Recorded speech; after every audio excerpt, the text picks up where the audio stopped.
I hope you die. And you guessed it, a Jew. Do you personally dislike homosexuals? Of course, they are disgusting.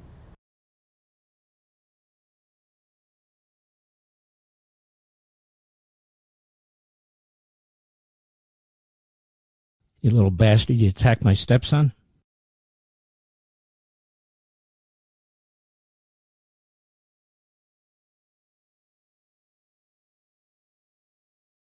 And there will be gorilla shit all over the Omni.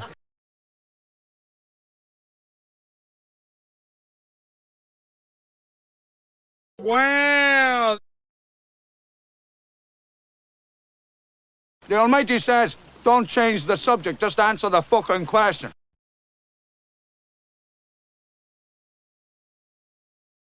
All the way, Virginia, bitch.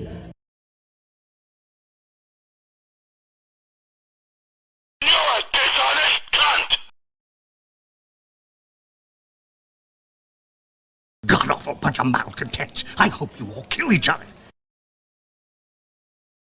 You can act like a man. What's the matter with you? Well, I can't understand none of it. This one begat that one, and that one begat this one, and begat, and lo and behold, someone says some shit to someone or another. Just how retarded are you? Nobody's saying you can't own a gun. Nobody's even saying you can't carry a gun. All we're saying is you can't carry a gun in town.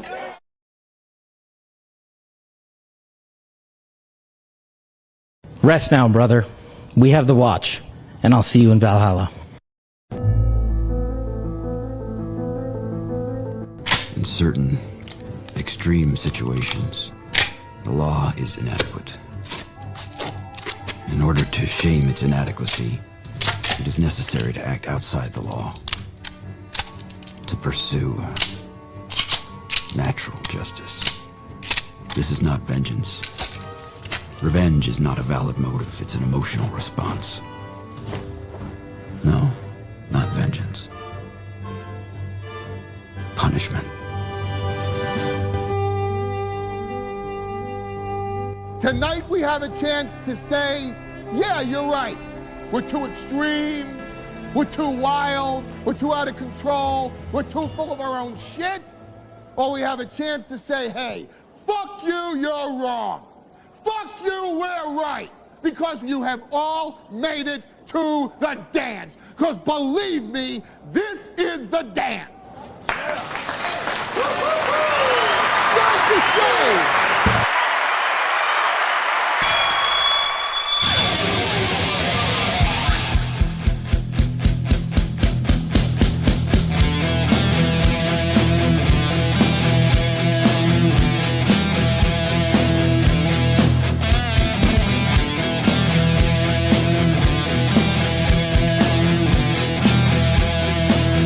Hey-o! Good evening, welcome, hello, good day. Oh, it's been a fine Tuesday so far.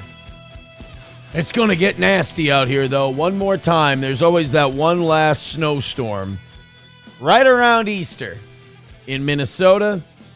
Thursday, that's what they're saying. Thursday, and who knows what they're saying. They be out here saying some wild shit. You know, they always say, it's going to be, 8 inches on Thursday and 5 inches on... And it never ends up being that. It's all for ratings. I hate to be the cynical old man, but it's all for ratings. You know who really believes that forecast shit? Women. To the point where they get mad at you when you go, we're not going to get that much. Because women, they love the gay weatherman. And the gay weatherman goes, we could see. Like, the gay weatherman convinces women that the high-end estimate is what we're going to get. They're like, 5 to 8 inches on Thursday, 3 to 6 inches on Saturday. And women go, the weatherman said we're getting 14 inches of snow. And you have to go, we're not getting 14 inches of snow. You bet the under every time, and you'll get rich. You're like, oh, what? I guess you just know the weather then. It's like, no, I just know how this always goes. Like last time, St. Cloud was going to get buried. 12 inches of snow. It's going to be the worst. I think we got 4.5. I measured with my penis twice. And we got 4.5 inches of snow. So, I don't know. They be out here. What do they be out here saying? Let's see. Thursday, they've changed it a little. Snow and ice accumulations of less than an inch. Oh, shit. We might be all right, dog. 1 to 3 inches on Friday. 1 to 3 inches on Saturday. Hot shit, we're going to get 1.5 to 2 inches of snow. Yes! Let's not even shovel that shit. We're done. Put the snow blowers away. Put the shovels away. It's over, Johnny. 1.5. If they're saying 2 to 6, it's 1.5. I can measure with my dick once. I might not even need the whole thing, depending on how cold it is. So welcome to the show. We had a great night last night. Thank you guys. Hoping to repeat that. I guess that's kind of up to me, right? And then we had an incredible morning this morning. Thank you so much for that. I'm open this evening. So if we ever wanted to have one of those crazy nights where Aaron gives you a bunch of overtime, I'm here for it. I guess what I'm trying to say is I'm available. Remember after yesterday, I was like, let's just write off that $100 loss from Monday. Now I'm saying, shit, I got nothing to do. I'll do a 3-hour show for you. So here's what I say. We're 44 memberships away from 600. Bring me back to 600. I'll stick around until 9 o'clock today. Thank you very, very much. Yeah, people are writing. They're going, I'll show you 1 to 3 inches. What? No, we're not going to. We're not, you don't have to, you're not going to show me. You don't have to show me 1 to 3 inches. There's no, oh shit. I was trying to pin a comment and I accidentally just banned somebody from the chat. I'm so sorry. There was some new listener from Australia who was just wanted to talk to us about how hot it was in Australia, and I just banned them from the chat. I meant to pin the thing. Oh, God. My bad. You know what, though? It was YouTube, so luckily I can just unbanned them. Easy enough. I get shaky Parkinson's hands sometimes. What can I tell you? Let's get off to a great start tonight. Thank you guys very much for being here. You know how to support the show. Streamlabs, PayPal, Venmo, Super Chats, and Rumble Rants. What an unproductive, lazy bag of shit I was today. So, since my shoulder's been hurt, I've been doing less boxing and less basketball and more running. I've been running 3 miles at a clip 3 to 4 times a week. Usually closer to the 3 times more than the 4 times. I'll be straight with you. But on the days the kids aren't here, I run. So I've been getting 3 days in. And yesterday, I did the 3 miles and I did them in like 28 and change. You know, I was feeling pretty good about that. And I'm like, you know what? Maybe in like a month, I'll get down to 27 minutes. I'll average 9 minutes a mile. That'll be pretty cool. I don't know. I've never been a big mile runner, so I don't know if I could ever get down to 8, which I think would be awesome. But for right now, I'm in the 9s. If I can get down to 9 flat, that would be cool. But something happened. Every time I run 3 miles, my quads are on fire the next day, and usually for about 2 days. My quads are just on fire. That usually means you're out of shape. You don't use those muscles enough. Today, I feel fine. I'm aces. I'm feeling great. And I'm like, you know what? If you're feeling good after that run yesterday, you should get right back out there and you should go run 3 miles again. Just get out to the gym and hit it. Run the 3. I made myself a bowl of leftover shrimp fettuccine with just garlic and butter. And I sat down to catch up on last night's Monday Night Raw. And a wave hit me and I sat up in my bed. I didn't even sit on the couch. It wasn't even a couch thing. I went up to my room. I sat up in my bed with the pillow on the headboard there, and I'm just eating shrimp pasta in bed, watching Monday Night Raw, and it just kind of hit me. I go, you fat fuck, you're not going. I was just like, you fucked it up. And I, like, at that moment that I realized it, I had plenty of time. I could have put the pasta down. I could have paused the Netflix. And I could have got up and I could have went and did my running. I did not. So today is a bloated, fat failure day, unfortunately. Tomorrow we run. Thursday's going to be difficult. It's Thursday, Friday, Saturday, Sunday. The kids are here. It's spring break. So I got half a spring break. And it's not, unless they want to go to the Y, which is a distinct possibility. They love the Y. And I can run and they can play their Wally ball like they do. But today was a missed opportunity. When you run 3 miles and you're not sore the next day, that's your body going, come on, champ, another round. We can do this. That's how 6'3", 205-pound lean men are built. And I said, yeah, but you know how 6'3", 225-pound pudgy guys are built? Shrimp pasta and Monday Night Raw at 12 o'clock.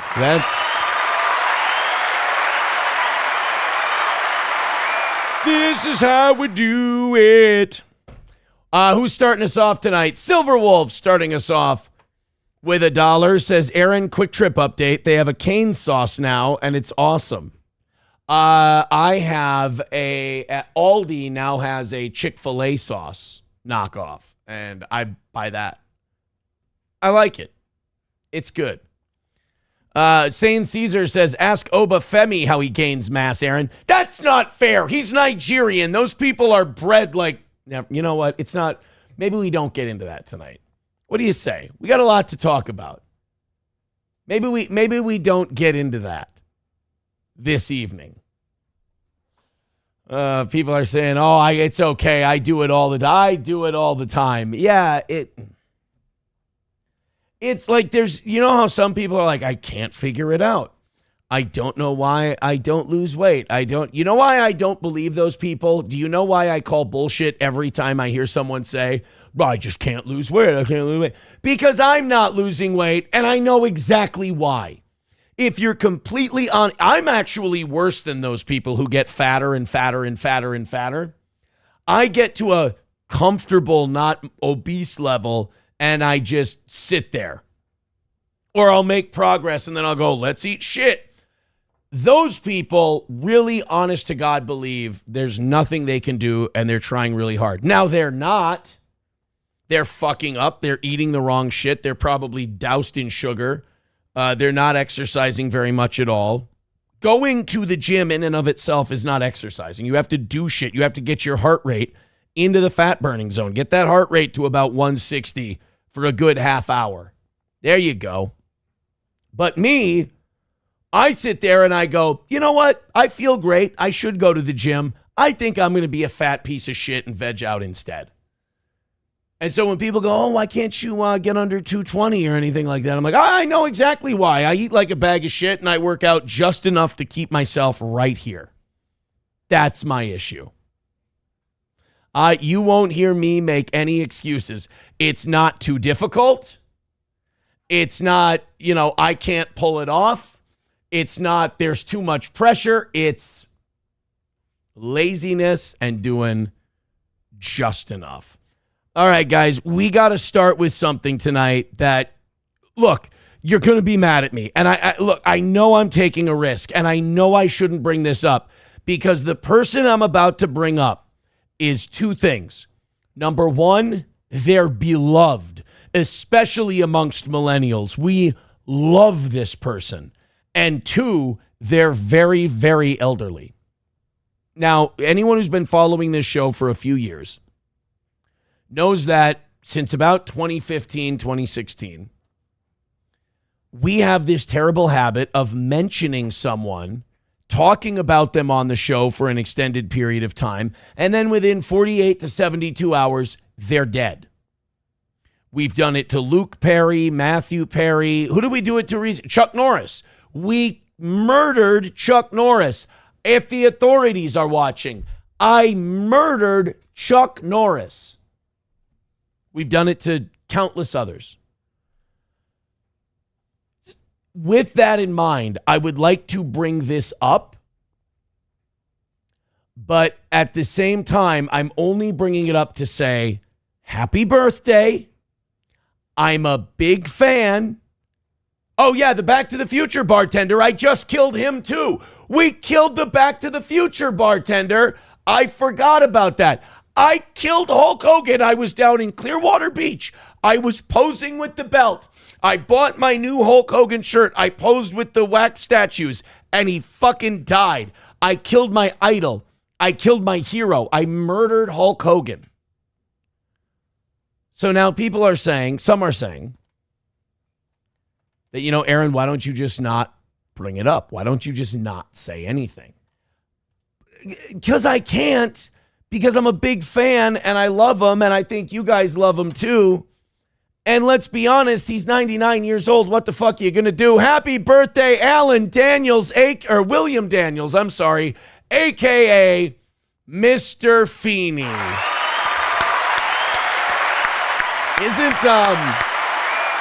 Isn't Alan Daniels the name of that guy we ran out of here? Like we embarrassed him and like the internet found out who he was and he cried and pissed his pants and left. Oh man, I can't believe I pulled that name out. That was a fun win for the Toe Day. William Daniels is 99 years old. Happy birthday, Mr. Feeney. I love this guy. And he's still full of vim and vigor. There he is today. He was out and about. He and I share a body type, which I think is great. But Alan Daniels turned 99. We mentioned, we mentioned Dick Van Dyke. When Dick Van Dyke has another birthday or he has an interview out, Dick Van Dyke's doing fine. Dick Van Dyke ain't dead. So maybe this steel toe hoax is all a bunch of bullshit. And if by the end of the week, William Daniels and Dick Van Dyke are both alive, I think we can put all this bartender nonsense to rest. 99 years old, Mr. Feeney, still getting around, still has his wife. They've been married almost 75 years, so they're both old as fuck. Good for them, man. Good for them. I did see that TMZ got in touch with him today. I saw a clip. I just kind of assumed it would be in the TMZ article. It's not there. Let me pull it up real quick. He's still... here's something for a story we were going to talk about today. Tiger Woods is announcing that he's stepping away from the public life to seek treatment for his addiction problems. Well, that's awesome. Good for him, man. Good for Tiger. Where do we have the Tiger Woods update? We have that a little later in the show. After all the Kristi Noem cross-dressing husband stuff, we got to get to Tiger Woods. But Alan, is it Alan or William? Alan's the guy who we made piss his pants. William is Mr. Feeney. Sorry, Alan, if you're watching. I apologize. I know we fucked you up, but we were just having fun. I swear. William Daniels. Somebody found him on his birthday, and he apparently told everybody to go fuck himself. Here it is. Let's first he's got a birthday greeting for everyone. He's got a little birthday hello for us. Go ahead, Feeney. Over the years, I've enjoyed connecting with fans and friends through Cameo and at events. Thank you for keeping me young. So, keep it up, huh? Class dismissed. Over the years, I've enjoyed... that was it? This is a 22-second clip? Shit. Well, I mean, he's 99 years old. What do you want him to do, I suppose? There was a clip out there today, though, of... Oh, yeah, here it is. TMZ didn't put this in their article. He's still a crotchety old fuck. Here we go. Mr. Daniels, how's it going, sir? It is Okay, here we go. Good. Congratulations on the book. Congratulations on the book. I want to know if someone... I just want to know, you gave advice to so many kids on television growing up, how many adults come up to you? It's just come on. All right. I mean, I get it. You're 99 years old. I mean, you could kick over any time. So some TMZ guy's like, hey, you gave advice? Fuck off. I got places to go, and I'm 99. I'm not sure I'm going to get there. Mr. Daniels, how's it going, sir? It is. Okay, here we go. Good. Congratulations on the book. Congratulations on the book. I want to know if someone. I just want to know, like, you gave advice to so many kids on television growing. What's he gonna do? Be a dick to the guy, and he's not gonna get a role in a Russell Crowe picture? Like, he's fine. One of the nice things about being elderly, especially 99, is you can be a cunt to absolutely anybody you want. Good for him. Now I just got to make sure he doesn't die. If he makes it, we're all good. Everything's fine. $20 from Red Fox. Mad hot shit. Thank you, buddy. Wanna fuck? Let's fuck! Red Fox Mad with 1999 says, keep up the Catholic talk. Let's do a Bible study live on the show. Let's get more into the Catholic talk. Awesome shows lately, Aaron. Keep up the amazing work. Radio, here comes the Steel Toe Morning Show. Oh, man, you know, I'm blessed just to be talking to him.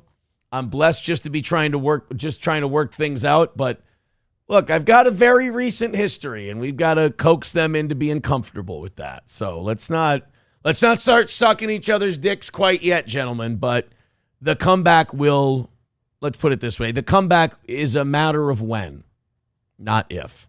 Thank you, Red Fox Mad, for the 20. Joey Caravello with $2. Thank you, Joey. He says, did you know in Boy Meets World, I'm not even going to finish that. I'll leave it on the screen so other people can read it.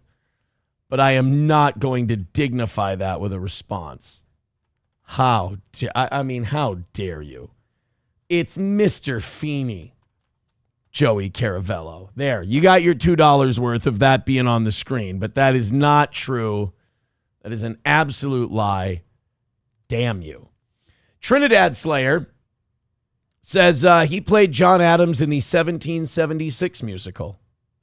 I didn't know it. I didn't know that. No, and by the way, for those of you saying in the chat, no, we're not going to do this to William Daniels. You are cursed. No. He's not cursed. He's fine. We're not going to do it to Dick Van Dyke either. You are cursed. No, we're not going to do that to either one of them. Both of them are fine. Red Fox Mad, thank you for the 1999. Those are huge. Those 20s, man. We'll be out of here on this deal. We'll be going till 9:00 if those keep coming in.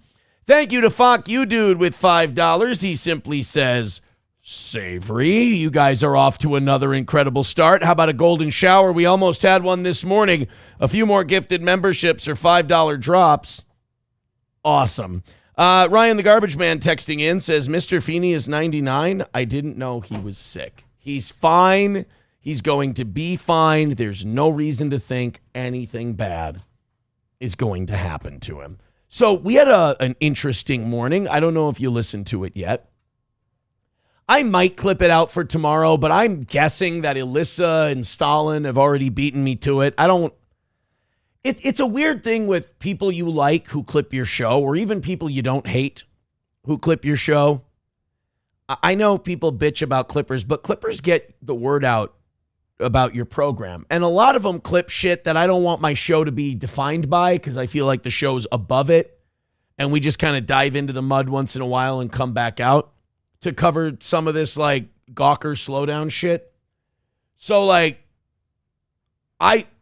Stalin and Alyssa don't have to ask me for permission to clip my shit. I mean, they've got it. They just have that permission forever. So I don't know if anyone wants to go check their channel. Alyssa clipped something of mine because I got a notification. I was tagged in it. She put the links in and everything like that. So I know that I don't know if it was the Scarlett stuff we talked about or the Ethan Ralph phone call. And then Stalin had to have clipped it. But Ethan Ralph and Scarlett Joe. Nope, not that one. Scarlett. Balls. Why? I keep wanting to say Scarlett Johansson. Hampton. Johansson Hampton. It's. My apologies to Scarlett Johansson. But Scarlett had an incident this morning, or as she would call it, last night. But it was just before this show went on the air, where she stepped on a bottle, or she stepped on a glass. She stepped on some glass object, and it sliced her foot open. and she's bleeding like a stuck hog. I mean, all over the hotel room. Then she goes down to the street. She's bleeding all over the street. She's incoherent, in my opinion, under the influence, and she's saying that Ethan threw her, but then she's saying Ethan didn't do anything, and then she said he took off for the airport, and blah, blah, blah, blah, blah. So I'm trying to make heads or tails of this, and finally I just reach out to Ethan. I'm like, do you want to call in and tell us what the hell's going on? Because she just got in an ambulance. She's going to the hospital. Her foot's bleeding all over the place. And he called in. He said, look, I didn't do anything to her. I left. I went to the airport. I have a flight to catch this morning. I didn't do anything. Now, the problem with someone like Scarlett is she's accused so many people of hitting her or throwing things at her that it's really hard to believe her. Ever. It's really hard to believe. You know that I've always said, they say, believe all women. And I always say, I've known too many. Scarlett's a great example of that. So I told Ralph, I said, bro, just get on a plane, go back to Merida, find God, go to church. It's a very Catholic area. Just do better than this. You can do better than this. There's, tomorrow's, I gave him my just be better tomorrow than you were yesterday, blah, blah, blah, that whole speech. And it felt like it got through. It felt like Ethan was like, yeah, just every time I hang out with this girl, shit goes crazy. A lot of times I break out in cuffs. I got to just go home and chill. I get a message from him later in the day, and he says, my flight's delayed. And I said, well, shit. I'm like, well, take it easy, and just get home safe. Then I see him tweeting, she wants me to stay another day. I'm thinking about it.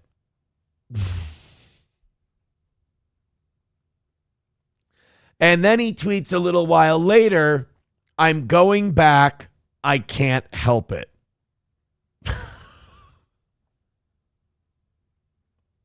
So that's the last I've heard.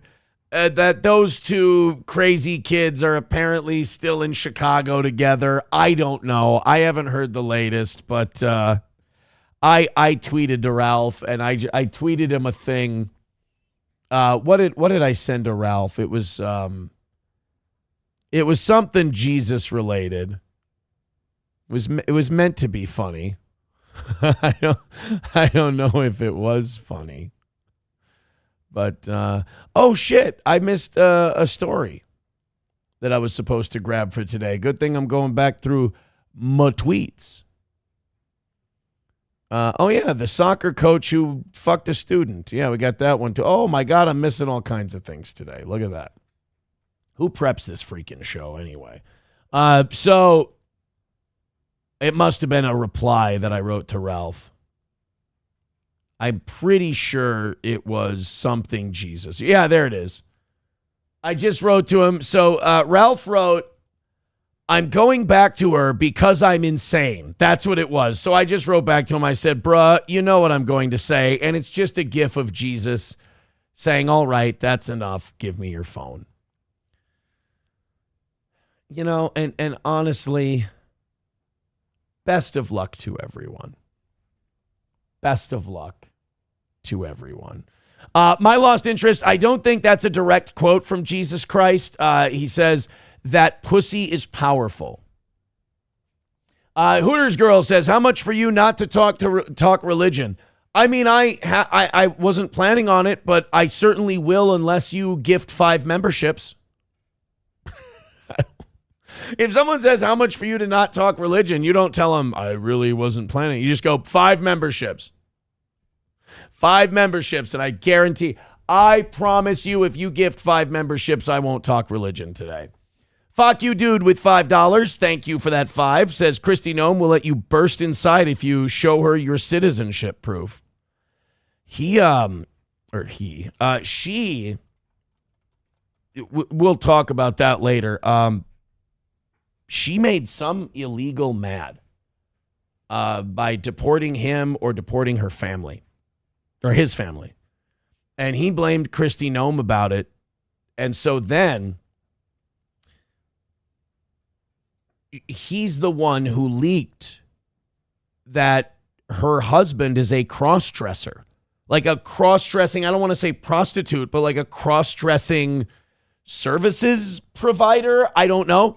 But this illegal immigrant who got fucked over by ICE released this information because they were a quote-unquote client of Kristi Noem's husband. We'll get to the whole thing in just a little bit. Thank you, fuck you, dude, for that visual. Oz for mayor with $1 says the Grimholt Reaper strikes again. R.I.P. in advance, William Daniels. William Daniels is going to be fine. Mr. Feeney is not going to die. He's going to be A-okay, and I'm going to show you that all this curse nonsense is nothing. It's all made up in your head. Thank you guys very much for the Streamlabs, the PayPals, the Venmos, the Super Chats, the Rumble Rants. You're off to a great start today. If you don't want to throw any money at the toe, certainly we understand times being tough and all, but we do ask that you hit like and you hit subscribe and you hit share. Let's get down to it. We did mention this at the top of the show. Tiger Woods apparently released a statement today. Of course, he was arrested for driving under the influence. Apparently, he had pills in his pocket. It was not exactly a difficult bust. He released a statement today that said, I know and understand the seriousness of the situation I find myself in today. I'm stepping away for a period of time to seek treatment and focus on my health. This is necessary in order for me to prioritize my well-being and work toward lasting recovery. I'm committed to taking the time needed to return in a healthier, stronger, and more focused place, but both personally and professionally. I appreciate you understanding and support and ask for privacy for my family, loved ones, and myself at this time. Now, I want to believe that this is Tiger Woods saying this is the last straw. I want to believe this is Tiger Woods, as they say, his bottom, and that he wants to get better. However, there are a lot of people who, when they get in trouble like this, and it's not their first time getting in trouble like this, they'll preemptively go to rehab or they'll preemptively go to a treatment facility. I always worry about the rehab or the recovery that starts with a public statement. You know, for example, when I started, going to mass and doing all that stuff, I didn't tell people right away. I started going for a little while. Then I started bringing it up because I didn't want it to be like, oh, look at me. And that allowed me to actually get genuinely passionate about it. Then when it was time for me to talk about it, I talked your freaking ear off about it, and now you can't stand it. That's kind of how I wanted it to go.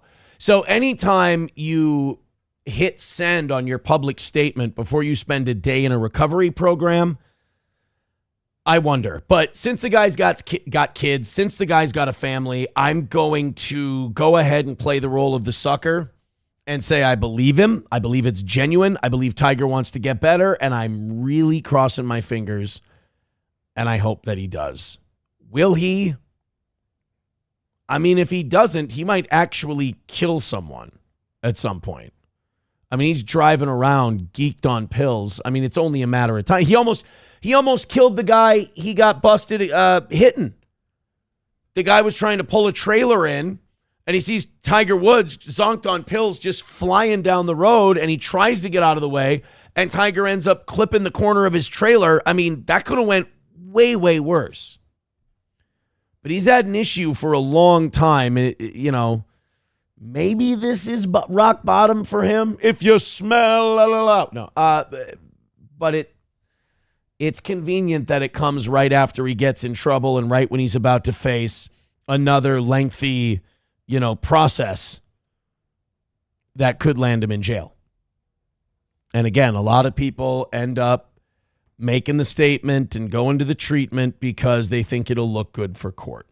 All right, let's do this Michigan story. I want to do this. Kristi Noem is going to be the cause du jour today. I'm very excited about that. We've also got an update in the Jaden Ivey thing. And hey, I know what you guys love. I know what you guys love. I know what kind of coverage we haven't done for a while. I know that you guys have missed it, and I can't wait to see how happy you all are when we get back into it. I also want to thank Benin for becoming a member on Rumble. Appreciate that. 45 memberships or 44 memberships, excuse me, away from 600. And tonight, if you get to that, let's go. I'll go till 9 o'clock. I'm in. This is from Michigan, where the police did not properly restrain someone in the back of a squad car. Now, as someone who's been in the back of a squad car, I know, right? Me. They've got you handcuffed. They get you into the seat. They buckle you in. They strap you in good. You're not going anywhere. This person, the little Houdini that they are, and this is a woman. When I first saw this, I thought it was a dude. This woman was able to wiggle her way out of this. And for some reason, the cops had the window open and they were able to take advantage. This is, again, from Michigan over the weekend.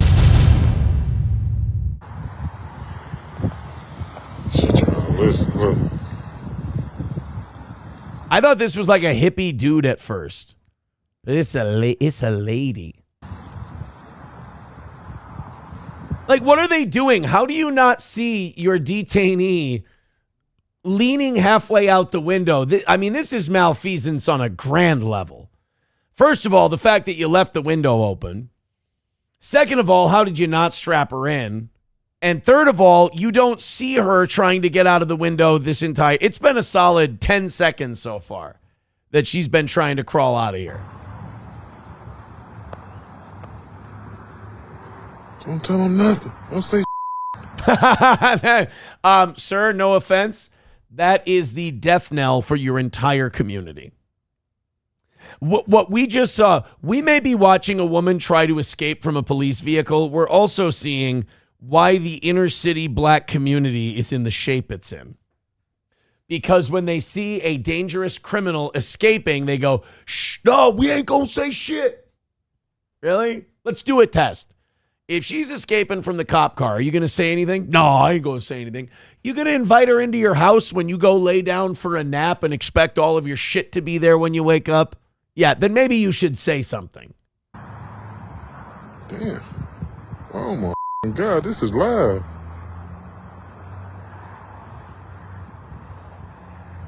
They don't even see. They don't even she's crotching herself. That's got to sting a little. Look. Look. Y'all seen it live. This is live. This is embarrassing. Oh my God.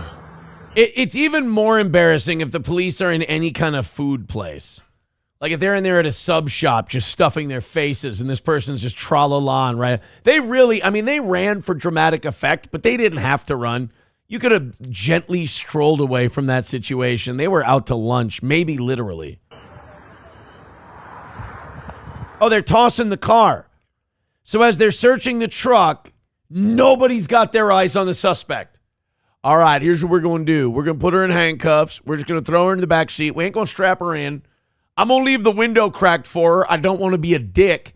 And then all four of us are going to toss the vehicle when clearly it only needs to be two of us. Nah, she'll be fine. We'll leave her be. They didn't see this, bro. They still don't realize she's gone. No fucking way. Oh, my.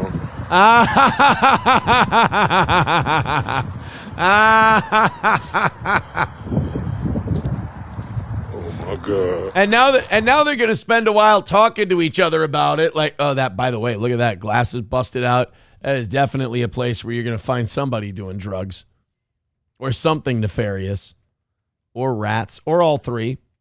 But now they're going to get together and they're going to powwow about it and go, what should we do now? I mean, she's not here. I mean, do we check under the car? Start the fucking car and drive. Go look for her. She's a handcuffed, methed out, middle-aged chick. You're going to be able to find her, but you got to get going now. I've watched enough Hanna-Barbera cartoons to know that her next step is finding an anvil and a hammer and breaking those handcuffs off her. Precisely what they do next. She's going to find a rooster and a dog, and they're going to find an anvil and a hammer. She's going to break her handcuffs. And probably the hammer's going to slip, and it's going to hit her in the head, and she's going to have a big knot that comes up, and it looks like a pointy cone on the top of her head. Like I said, I've seen enough cartoons to know how this is going to work. well, we just wanted to leave the window open for you so you don't get too hot. Oh, bless you, officers. I know I've made some mistakes, but I really feel like things are going to turn around today. Well, they're not going to turn around. We know that for sure. Hit like, hit subscribe, hit follow, throw a couple of bucks the Toes way. I would appreciate it. Streamlabs, PayPal, Venmo, Super Chats, and Rumble Rants. Let's have we started great yesterday. Let's have a great week. Thank you guys so much. So there is a show that I know you love. I love it. And I can feel its absence when it's gone. That show, of course, you know it. I know it. It's The View. And now stop. I know that it's a one-way medium that I can just talk to you, but like my headphones just buzz with a presence when I say we've got a clip from The View coming up. I know you're excited, but I have to set it up properly for maybe some of the newer audiences like Aqua Tubina or whatever her name is that might love the show, but really don't know our history with some of these programs. So The View is like the best show ever. We all love it, right? Unironically, we think those girls, oh boy, do those girls really give it to Trump, don't they? Oh, I bet you he'd never come in there and cross them. There's some bad gals. I certainly wouldn't mess with them. And that dude Joy is awesome too. So we haven't seen a View clip in a long time. And that kind of breaks my heart. But then once in a while, one of these broads will say something utterly retarded and it breaks through. And people start sharing it and it starts spreading like wildfire. And then I get a hold of it and you guys get a View clip. You know how we've always said that Sunny Hostin, you know, the names on The View are so ironic. You've got Joy, who's always angry. Sunny, who's always mad at something. So Sunny hosted in this clip, and I don't know if she has kids of her own. I'm guessing not, and I'm hoping not. But she doesn't understand why people have big families. She just does not get it. Is beyond her that why would people have a bunch of kids? I don't know, because you love them and you want to have a big family and you're proud of it and that's kind of your legacy. You know how like people will remember that you were always a really sideways looking asshole cunt face on television? That'll be your legacy? Yeah. Some people want their legacy to be the people they leave behind and the memories they leave behind with those people. I know, it's insane, right? You'd much rather be known for the lady who was always screaming about the president for 12 years. This clip is going viral, and it's Sunny Hostin staying in character and being wildly unlikable to most of the country. Really reckless to be suggesting that people should have children when you now know in this country there's this affordability crisis, and for a two-person household, a married household, you need over $400,000 for childcare. Over $400,000. I was going to say, if she says you only need $400,000 to retire, it's like, I'm afraid I've got some bad news. $400,000 for childcare. I used to think that meant daycare. Apparently that means health insurance, daycare, schooling, like everything. $400,000 per kid. That tracks. I think that probably checks out because you need $100,000 for college alone. I'm lucky. We don't need daycare. On the days my ex-wife has them, she can keep an eye on them. On the days I have them, I can keep an eye on them. One day her, one day me. We make that work. We don't need daycare. And we have a large support system on both sides. But like $400,000 a kid, yeah, that's pretty nuts. That's pretty wild. But if you can cut daycare out of that number goes down significantly. And then if you have, let's say that you have a dad that makes a lot of money and a mom that wants to stay at home. She doesn't have to pay taxes, no second vehicle. Maybe they live in an affordable house. Maybe they didn't overspend on that and they want to have 4 or 5 kids and the kids double up on bedrooms. It's very doable. All of these people who turn their nose up, like, look, I don't want a huge family. I have 3 children. That's enough for me. But I would never, my buddy has 5 kids. And I would never turn my nose up at that or be like, oh, God, I don't know why anybody would want to have 5 kids or whatever. It works for him. It doesn't cost me anything. It's none of my business. I don't understand this, like, getting scowly and angry and judgy. And, it's always these wealthy people doing it to working class people and then claiming to care about the working class in this country. And it's like, really? Because you seem to, like, look down on them and spit upon them and judge them very harshly. And then when it comes to criticizing their way of life, then all of a sudden you care about the affordability of everything. Well, guess what? They've worked it out. Trust that they're running their family well and their kids are being taken care of. You don't need to white knight for the affordability crisis. $100,000. Most people don't make over $400,000. So she's advocating. Well, wait a minute. What do you mean, a year? Yeah, right. You'd be in the 1%. I think 1% is like $373,000 at this point. Could be higher now because of inflation, but when I checked it a couple years ago, it was about $373,000. But $400,000 over the course of your kid's life, the average person will make that. So, what other people do with their money, how other people raise their families, how about you just butt out? For people to be born into poverty, people not being able to feed those children, people not being able to educate those children, and people not being able to house those children at the same time when this government is cutting all of the services that would allow people to have families and big families. And do not forget that. Okay, I agree with you. If you can't afford to have 4 or 5 kids, don't have 4 or 5 kids. I mean, maybe the fact that we subsidize everyone who does that irresponsibly and doesn't think of the consequences and we don't let them fail, that might be an issue. Education might be an issue that we're not teaching people. We don't want to judge anyone, so we don't want to tell people how a family should be raised. We don't have home economics anymore where people are supposed to make a budget and everything else. I mean, we set people up in this country to not be able to figure out how to be an adult and how to fuck things up. Over the lifetime of the child or what? No. A year? It's That's a like year. a minute It's an almost. annual income exceeding $400,000 to afford childcare. No. But this is rich people talking out of their ass. I hate when they do $400,000 a year for childcare. You think all of us who have kids are just raking in $400,000 a year? Do you believe that? It doesn't cost $400,000 a year. I think if I do some quick math, I have to subtract my policy. For all 3 of my kids, they have good insurance. I pay, I suck at math, $800 a month. I don't think that's great. I don't think that's awful. I think that it's just costs what it costs. That $800 for 3 kids. Now you're talking about there's $9,600 a year. That's part of childcare. School, public school, dental insurance. I'd say for all 3 of them about $100, $150. Yeah, because I think I pay total $192, and a good chunk of that is mine.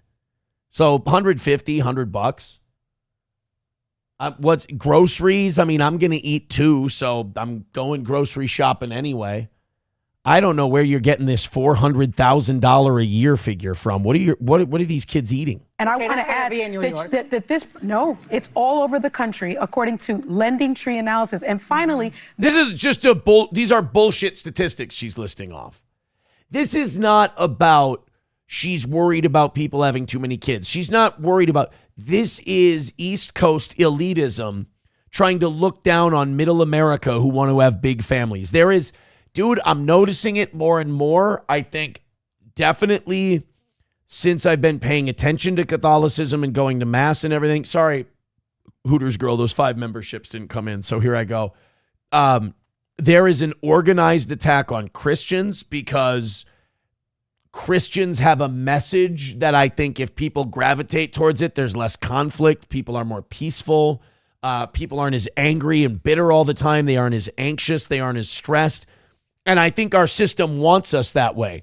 And these coastal elites like Sonny Hostin, They're full of anxiety. They're full of stress. They're full of anger, and they have to dump that somewhere. So they dump that on the middle of the country. They try to feel superior. Then they spit out bullshit statistics so that they can justify their rage and anger or hostility towards these people who are minding their own business, having 4 or 5 kids, and making it work. She is textbook elitism. This woman makes $10,000 per speaking engagement, between $5,000 and $10,000 per speaking engagement. Maybe she can afford to do it, but most people cannot.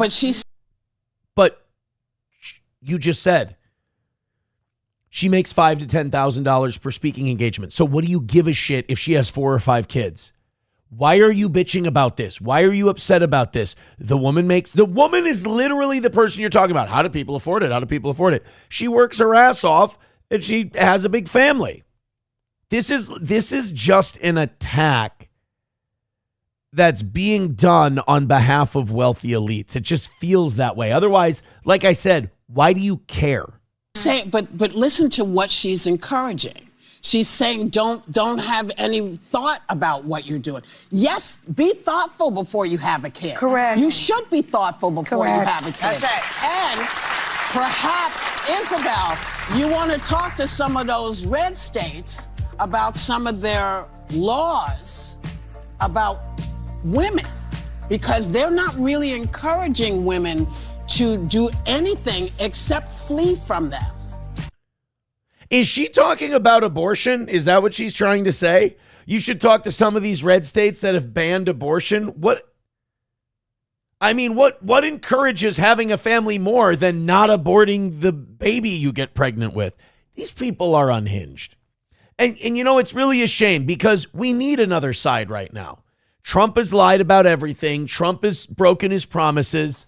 I want to listen to the other side. I want to hear what they have to say. I want them to have a pitch that's going to bring me aboard. I'm open.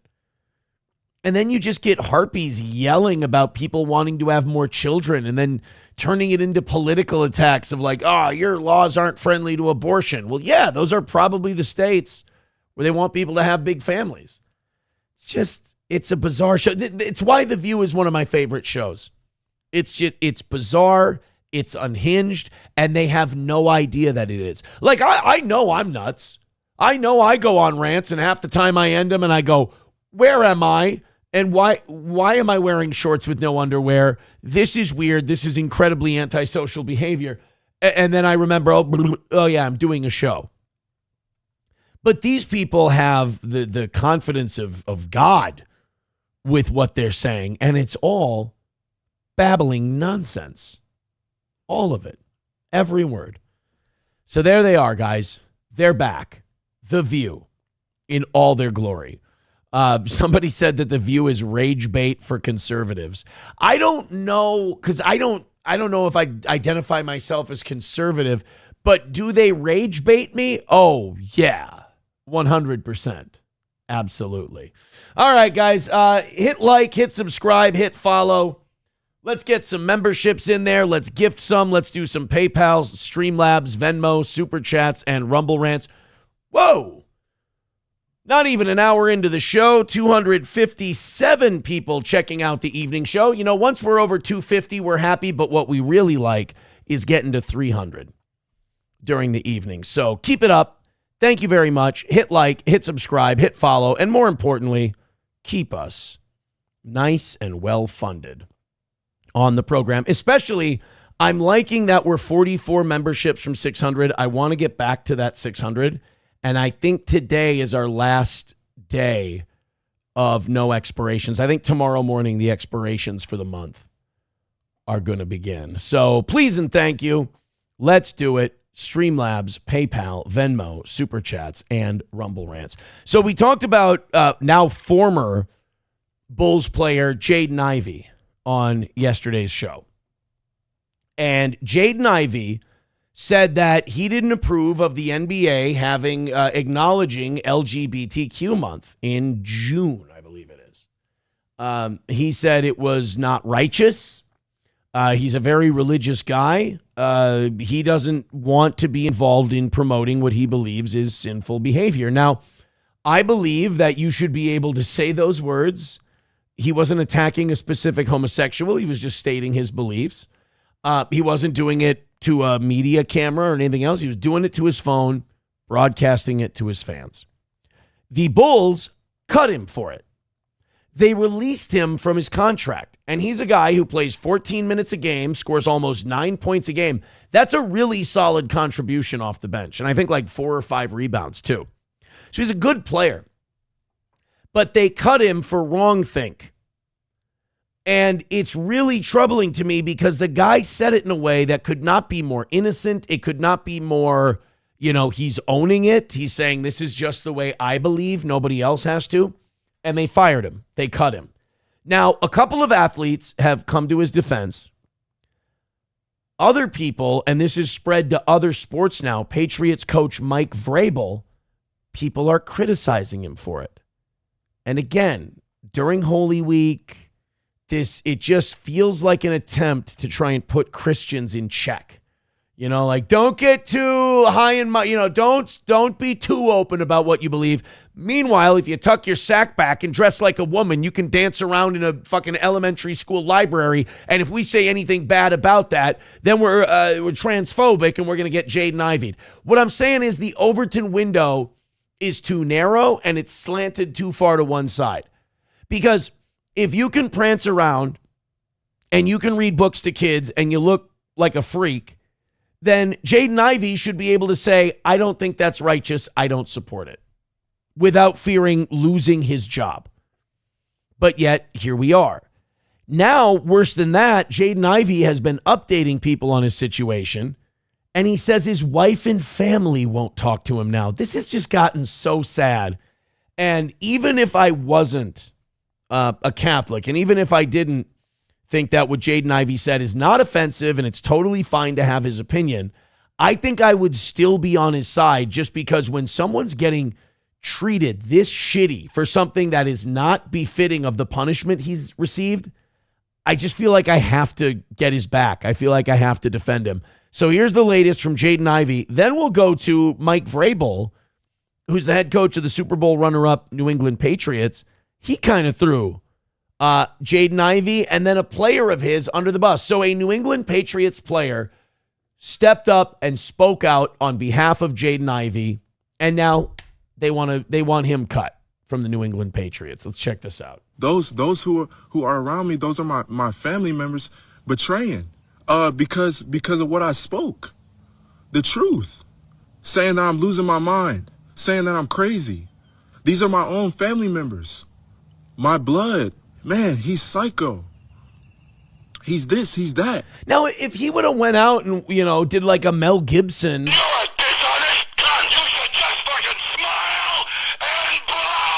Like if he came out and had one of these like unhinged rants where he's like, all these queers there, but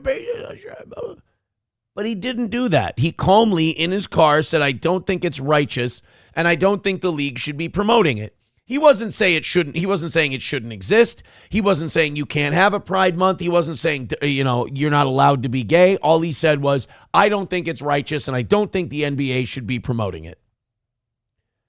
That's it. And now his family is, in my opinion, gaslighting the hell out of him over it. Those are my own household. That's why my wife in here and she not even texting me.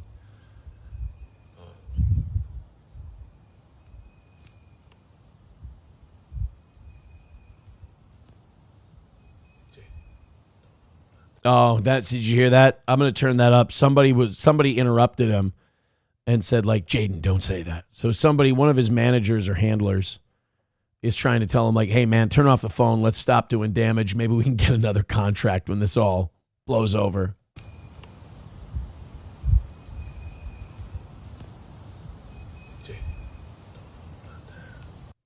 Yeah, somebody at the end there was telling him to cut it off. I just feel bad for the guy because it's to watch the reaction of what's happening to him is so crazy because it wasn't that bad. Again, if he went on some wild homophobic rant, I'd be like, ooh, that one's a little hard to defend. That one's a little rough. And, let me ask you this. Somebody in the comments section of that tweet asked a question. if he was a Muslim and he espoused similar thoughts about Pride Month and he's in the NBA, do you think they would punish him as severely? Do you think they'd still cut him?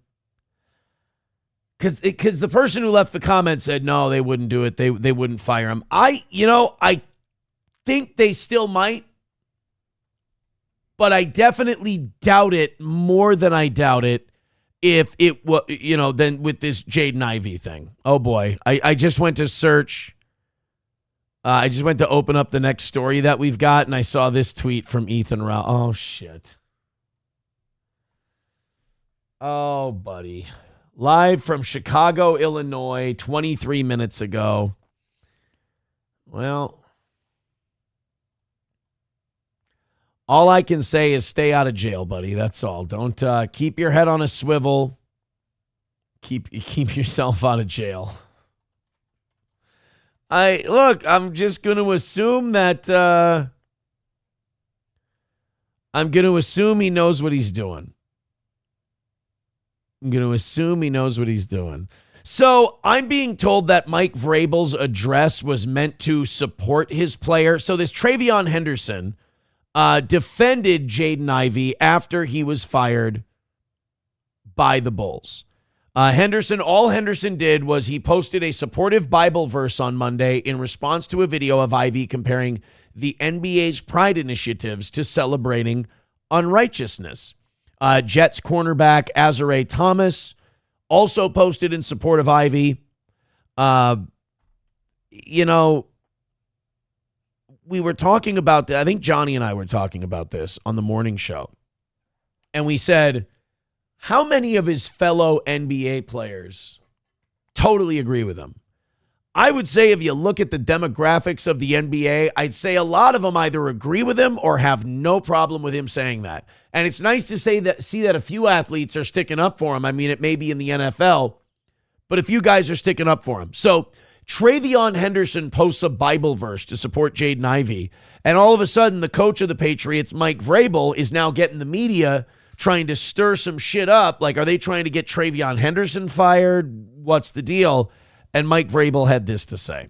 Some Bible verses supporting a Chicago Bulls player who got released for some comments that he made. And I just, how do you measure the line between conduct detrimental to the team, which is why the Bulls released the player in their view? And that's not why they released him. That's the bullshit reason they gave.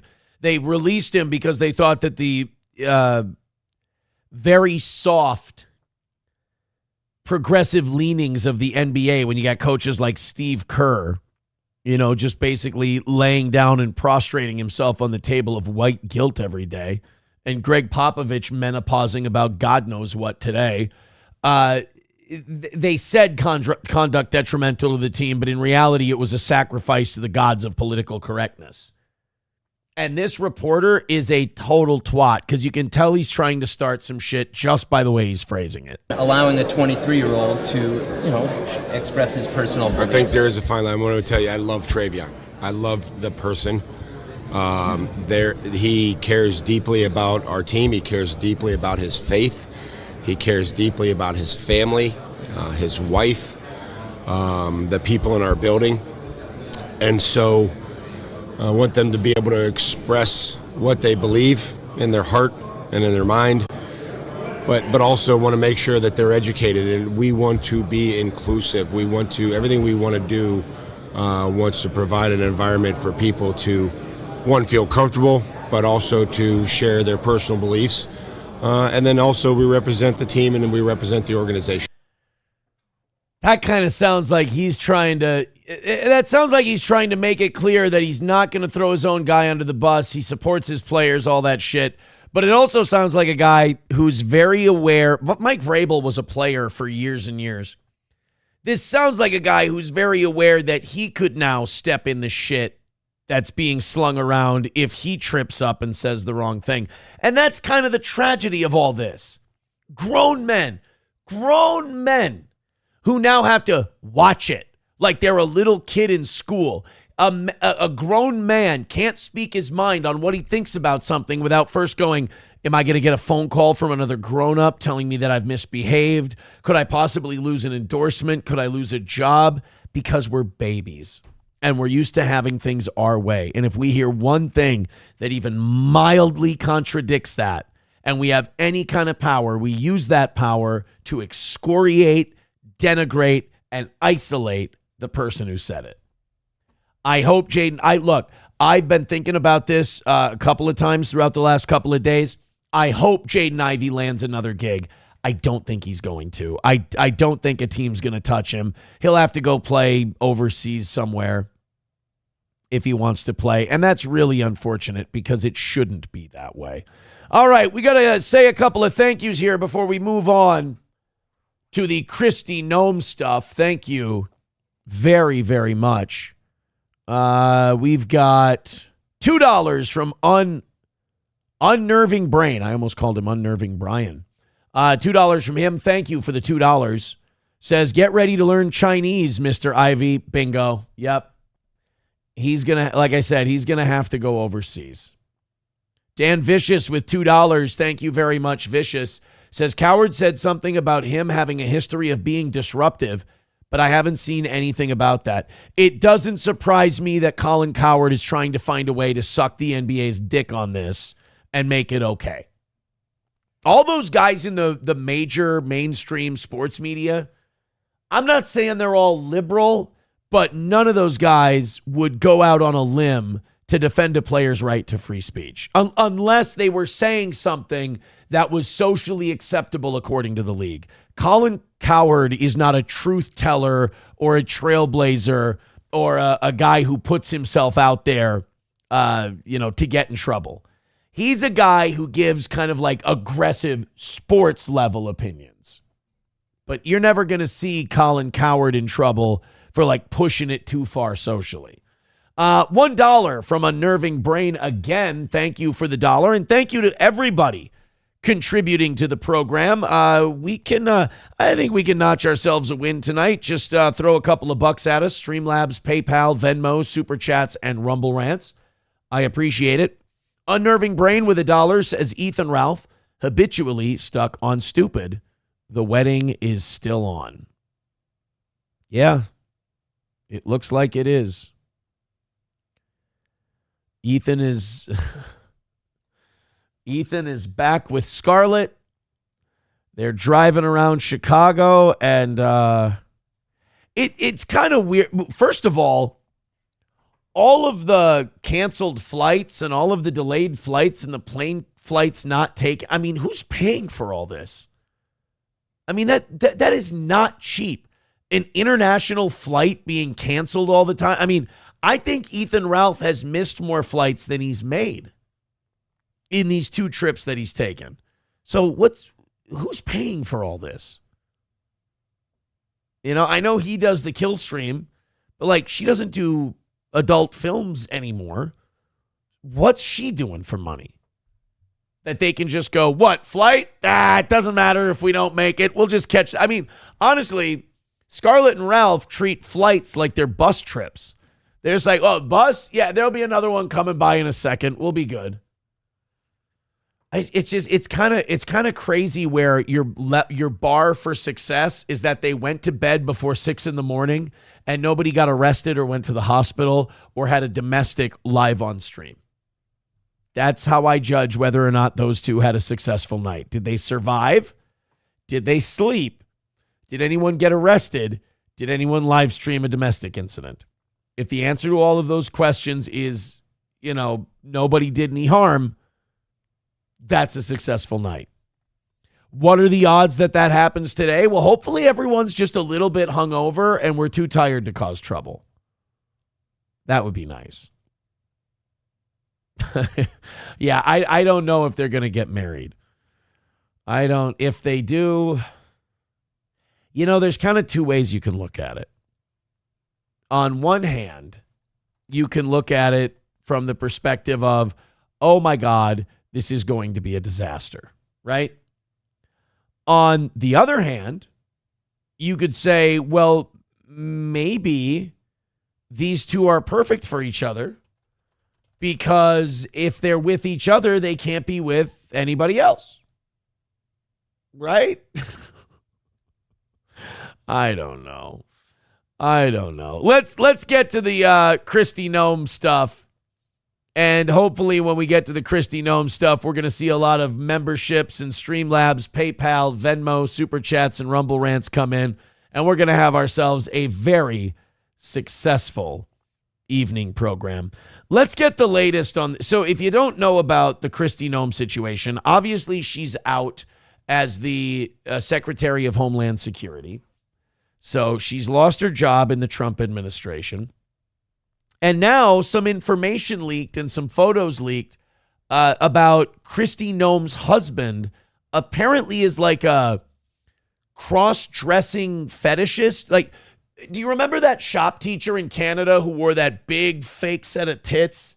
Like that strap-on over-the-shoulder big set of tits thing and walked around like this and was apparently doing it as a gag to mock the school's policies on trans teachers and stuff. Apparently, Kristi Noem's husband likes to put those on and take pictures and allegedly provide services. In fact, the way this all got leaked is because somebody who was illegal was punished by Kristi Noem's ICE. They got mad at Kristi Noem. They knew Kristi Noem's husband because they'd used his cross-dressing services. And then just decided to release it because they were pissed off at her. Now people in Washington are saying these two have had an unraveling marriage for a long time. It was not a very well-kept secret. I don't know. The whole thing's a disaster. And imagine having this dropped in your lap at a time where you've already lost your gig. People are already making fun of you for how much you spend on makeup and stuff like that. And now this comes out. Uh-oh. There we go. Come on. Tonight, she's said to be devastated by a report alleging her husband has been what is being called a cross-dressing double life. What the fuck is with this shitty video? What Fox News? What are we just? Fox News just boomering it up. Holy shit. Senior national correspondent Rich Edson has details tonight. Good evening, Rich. Good evening, Brett. Well, former They're not Homeland even Security playing Secretary video. Kristi Noem and now President Trump are responding to a report regarding Noem's husband's alleged online activities.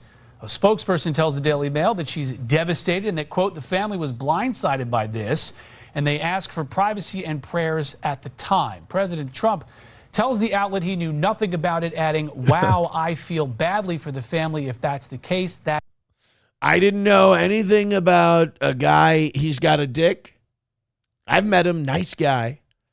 But he wears big tits. Wow. It's pretty bad. Pretty bad. That's too bad. The Daily Mail alleges it obtained hundreds of messages between Brian Noem and 3 women involved in a site where men cross-dress. The Mail posted several of these photos and writes Brian Noem allegedly sent women in the community $25,000 in virtual payments. Oh, no. The publication says Brian Noem did not deny the explicit conversations, but says he never put national security at risk. Oh, well, that's good. Yeah, I strapped on fake tits and tucked my sack back and sent a bunch of pictures to a community, but I didn't tell them where the nukes were, right? I mean, that's another win for the toe, if you ask me. I mean, you take your small victories where you can get them, I guess. While his wife was secretary, setting up a potential blackmail situation. Yeah, Quote, that's true. Yeah, I made no comments like that. That would lead to that. Brian Noem operates a crop insurance agency. He should have hung out with Jewish billionaires and fucked kids. The Trump administration wouldn't have done anything to him. He would have been fine. It's not what you know, it's who you know. He and Kristi Noem married in 1992. They have 3 adult-age children. Earlier this month, President Trump ousted Secretary Noem from her role leading the Homeland Security Department after congressional hearings where she had difficulty answering whether she was having an affair with top aide Corey Lewandowski. Oh, that's no good. Well, I mean, it's not good to cheat, obviously. It's not good to have an affair. But, like, if your husband is putting big old fake titties on himself and he's in cross-dressing communities, I mean, can you fully blame her? I want to see the Daily Mail, by the way. The Daily Mail was quick on this one because when this story first came out this morning, the article was available to everyone. When I just opened it up today, they had it behind their premium paywall. They were ready. They were like, nope. Wait a minute. I thought I was a Daily Mail premium member. I thought I paid for my Daily Mail subscription, mister. Oops. Oh, now I really fucked something up. Oh, there we go. Okay, I got it back. I thought I was a member. Son of a rat fuck. Yeah, if I go to the Daily Mail here and I check this out, subscribe to continue reading. I thought already a member, log in. Yeah, I pay my $1.99 a month, Pally. Maybe not. Fuck. Google. Let's use my Google account. I'm pretty sure I'm one of you guys. Nope, I'm not. Well, ass. So the New York Post got him? Come on. Let's see the big old titties from Brian Noem. Shocking photos have leaked from an online fetish community that allegedly feature Brian Noem, the husband of former Secretary of Homeland Security. Oh, yeah, he looks like he's got a dark, dirty side. And that dark, dirty side has a rotten cunt. Kristi Noem. The Daily Mail obtained hundreds of messages, purportedly sent between the former Secretary of Homeland Security's husband and 3 women who are involved in the so-called bimbofication fetish scene. Leaked pics reportedly show... Oh, no. That, I mean, how does that get released to the public and you don't want to just die? And also, way too big. I mean, let's try to help people suspend their disbelief. That's way too big of a rack, dude. I mean, come on. O'Brien wearing comically oversized, lopsided breasts, complete with fake protruding nipples. I love how they're like over-analyzing like these big, obviously fake, lopsided tits. It's like, all right, let's not. He's already embarrassed enough. We don't have to hammer home like how awful his titties are.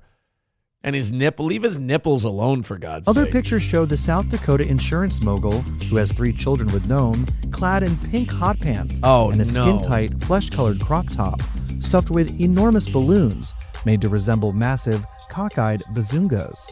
Why? Why does this guy, he's taking way too much enjoyment. I mean, yeah, we're all kind of enjoying the comedic angle of this, but you seem to be reveling a bit.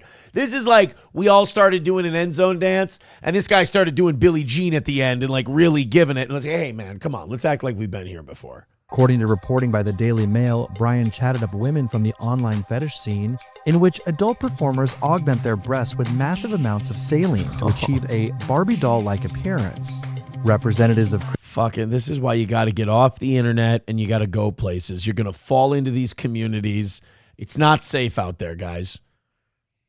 Bimbofication community. I've never heard of this. Don't check my history. Kristi told the Post the former DHS chief was, quote, devastated by the salacious allegations of her husband and that the family was, quote, blindsided by this. In a 2022 interview with Elysian, Kristi Noem said that their family was an open book and transparent.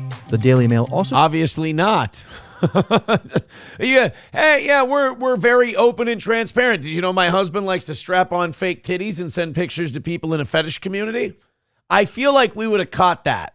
Spoke with national security experts who said the existence of the scandalous photographs could have made Kristi the subject to potential blackmail threats. Why? You guys are all blackmailed. You're all in the Epstein files. You were all covering up a child sex trafficker, and nothing happened to any of you. So why is her husband strapping on funny titties somehow going to ruin national security?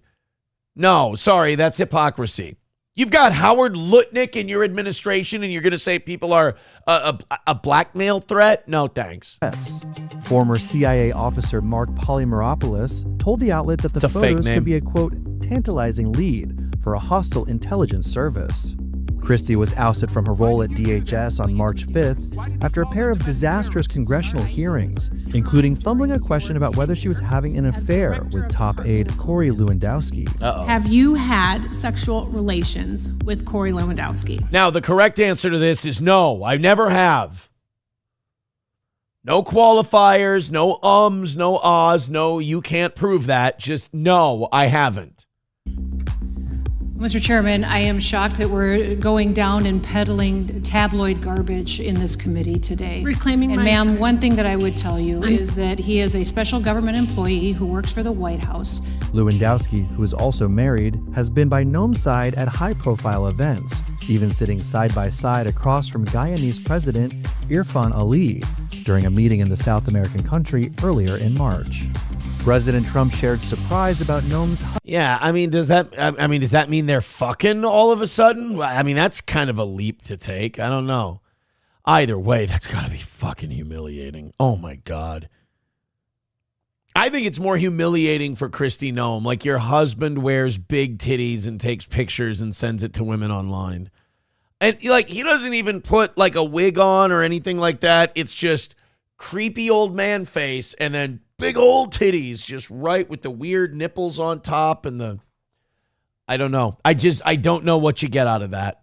Let's get stupid with 199 says Aaron, keep the racism and choking going. You got it, pal. Hey, I'd like it if you guys didn't make the choking happen tonight, but the racism, I mean, I think that's just kind of natural.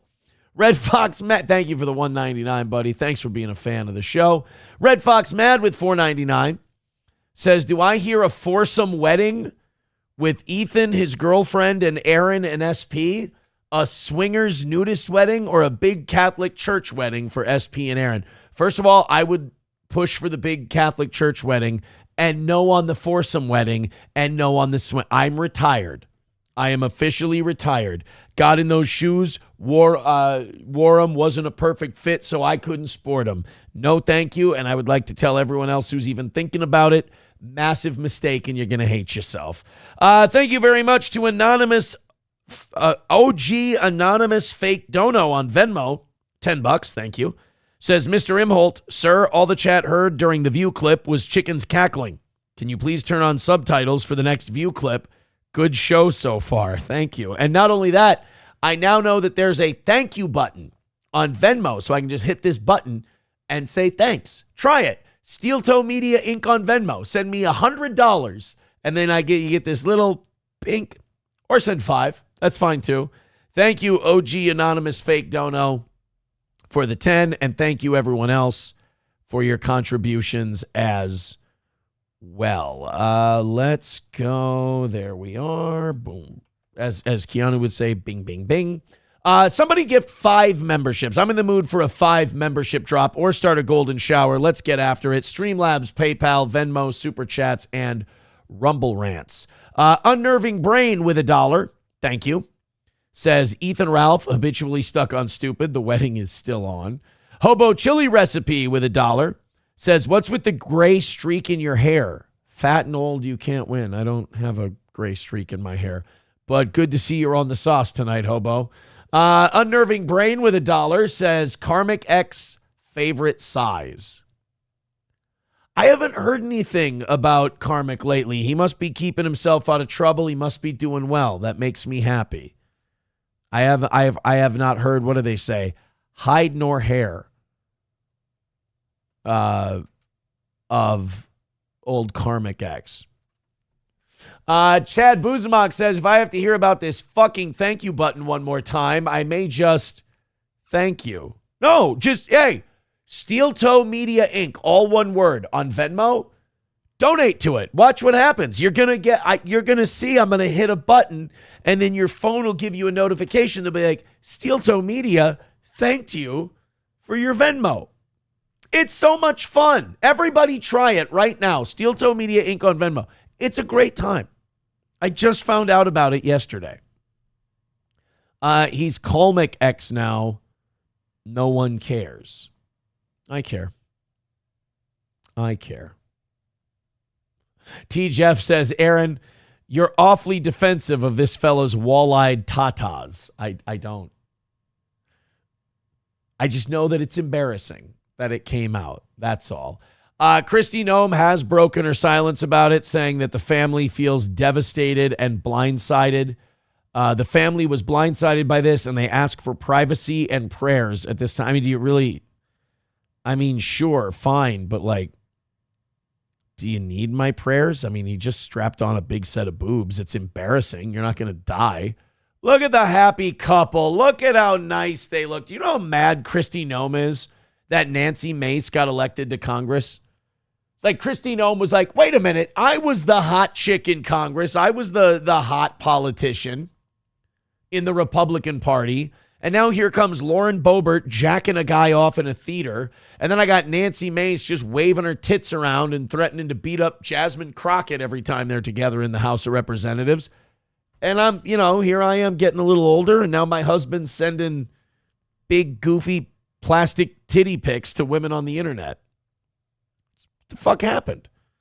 You know where it all started to go downhill is with shooting the dog. When she told everybody that she blew that dog's head off, that was it. That was the end of the line for old Kristi Noem.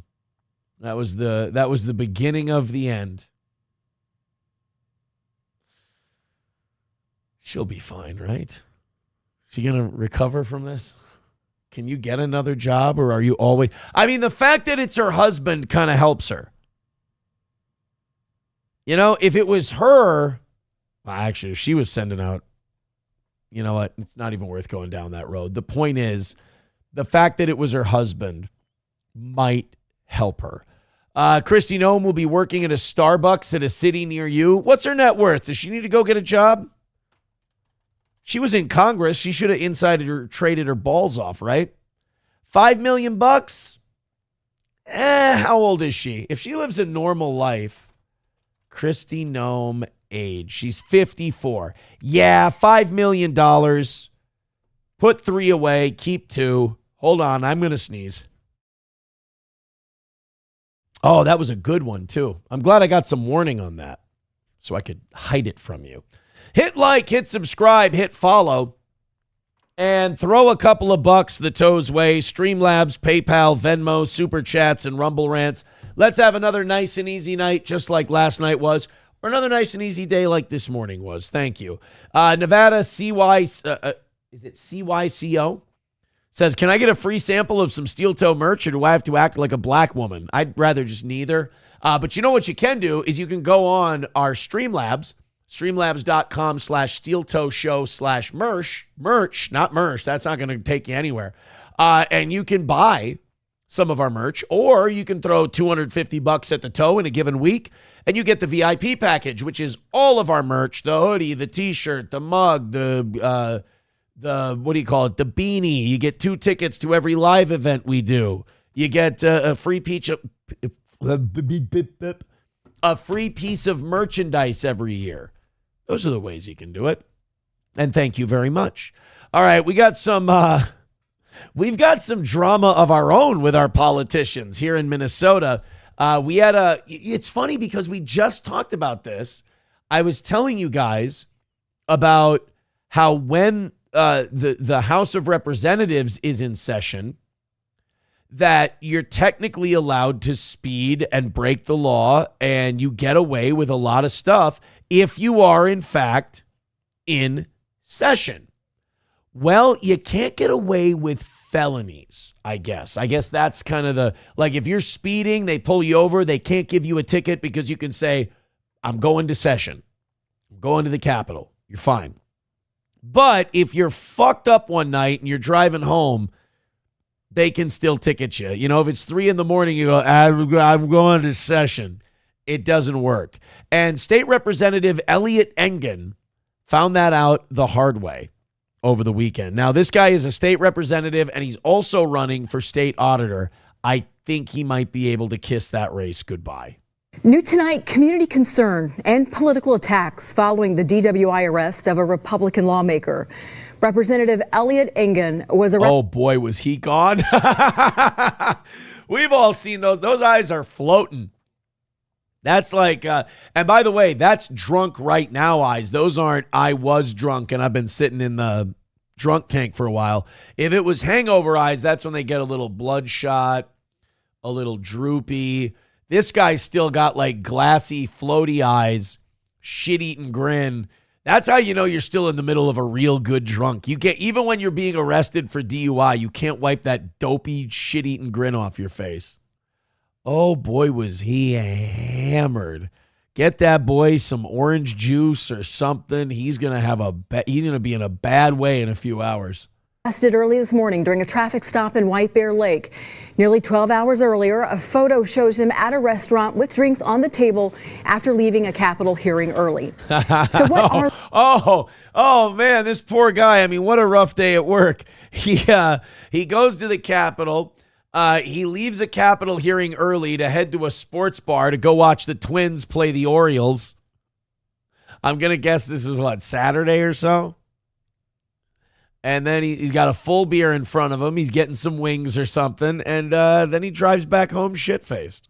The rules for lawmakers. Ben Henry is digging into that live from the Capitol. Ben. Lindsay, House lawmakers here set their own rules, and within them there is no mention of alcohol right now. But it does say a complaint can be filed against a lawmaker whose conduct brings dishonor and betrays public trust. Oh, he bring a great dishonor to a state representative. We are not aware of any complaint, but pushback is clear. Here we go. Brian Basham. Yeah, there's the picture. Took this photo at a St. Paul restaurant Thursday afternoon. I'm going to be honest, kind of a dick move. I mean, look, you shouldn't drink and drive, and the guy deserves the punishment he's going to get. But, like, you see a state lawmaker in a bar, you just snap a picture of him, and, oh, look, he's drinking. Mind your fucking business, you looky-loo. Of all the places to go and have a beer where you won't be bothered by anybody, you'd think a sports bar full of dudes, you wouldn't have any gossipy Gerties to worry about. Somebody's going through menopause, fella. Not right. Keep a clear head when you're doing the state's work. Basham says he recognized the Republican lawmakers, Walter Hudson and Elliot Engen, right away. What a nerd. Who recognizes state lawmaker? What does this guy have, trading cards every session? Oh, that's Walter Hudson and Eric Engen. Oh, I'd know them from anywhere. You nerd. This is like an old school Democrat. He saw two Republicans drinking beers. Oh, I bet you he's the one who called the cops too. Seen here. Not long after leaving this 1 o'clock committee meeting early. Yes. What an asshole. Everybody's there. Everybody's hanging out at this committee hearing.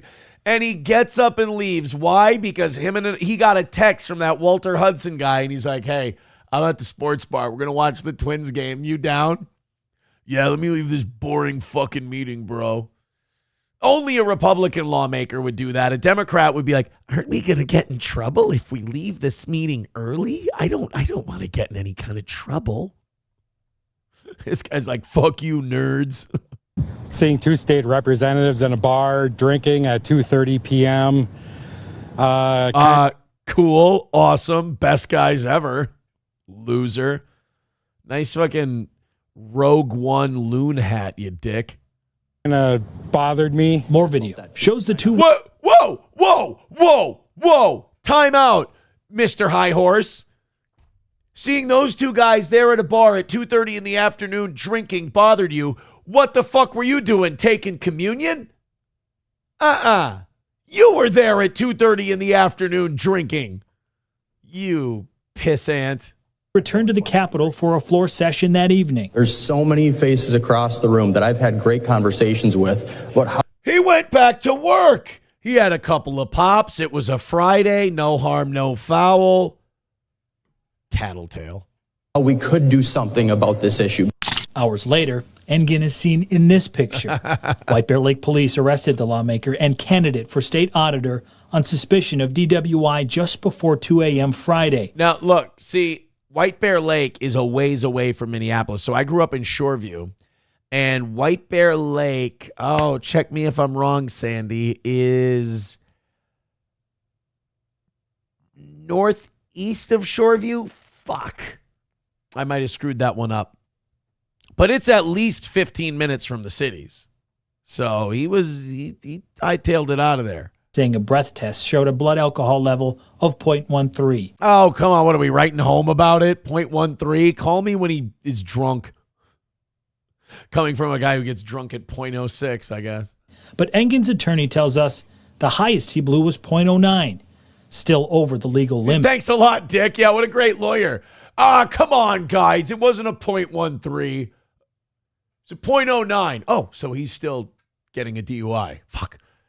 In law school, they were supposed to... Oh, shit.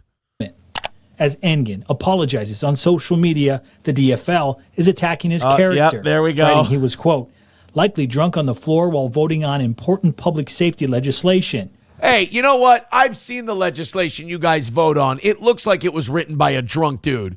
And when you guys are debating, you all sound high as a kite. So let's cut the guy some slack. But the DFL party is no stranger to DWI arrests. Yeah. Representative Dan Wolgamott, who is running... Oops, that's ours. That's our guy. He's from here. He's St. Cloud dude. He was at one of the protests I covered in St. Cloud. He's actually a pretty nice guy. Dan Wolgamott and Eric Putnam. Those are the DFLers up here. Oops.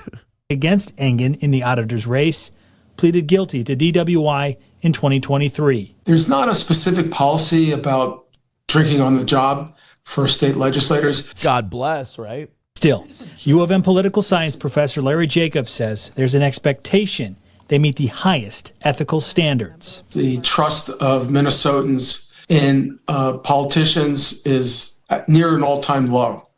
And so when you've got a story... Mostly because they're letting every Somali with a P.O. box rip us off for billions. I mean, yeah, it doesn't have anything to do with drinking and driving. Like this, that's really raising questions about the ethics and the reputation of members of the legislature. It just... I always figure that flag fucking sucks, though. I always figure that if they're out drinking, they can't do any damage on the floor. So maybe we just leave them be this time. I don't know. Thank you very much for the $2. Dan Vicious. He says, Aaron, do you have a little piece of paper with a list of all my donos? No. Why? Did you want to... You want to shoot for that VIP? You know, if you wanted to choose today to do that VIP, we are at a point where if you did that, it would then mean that I stay here till 9 tonight. Just, you know. Yeah, Blues DeVilman says, LOL, ethical standard. What ethical standards? What are you talking about? Guy wanted to leave work a little early on a Friday. He wanted to catch the game. Fuck. Now, we have another news story about this where Elliot Engen is giving his side of the story. And wouldn't you know it, you all jumped to conclusions. Turns out this Elliot Engen, great guy. You guys are getting there, but we need to pick it up a little bit. So a little Streamlabs, PayPal, Venmo, Super Chats, and Rumble Rants. I appreciate you. I love hanging out with you there in the chat. Let's make it happen, and let's have another win tonight. Please and thank you. All the links are in the chat. Go ahead and click one of them and show your support for this program. All right, let's hear from Elliot Engen. It's only fair. We're learning new details of what police say happened the night GOP State Representative Elliot Engen... He looks so happy still. ...was arrested for DWI. It happened early Friday morning, and as Jason Rantler reports, police say Elliot denied drinking multiple times before changing his story. A White Bear Lake police report obtained by WCCO says a sergeant on patrol spotted Representative Elliot Engen's vehicle leaving the area of White Bear Bar just before 2 a.m. The report says Engen was speeding and that multiple signs of intoxication were noticed. Engen repeatedly denied drinking anything. The officer observed a bottle of alcohol in a child's car seat.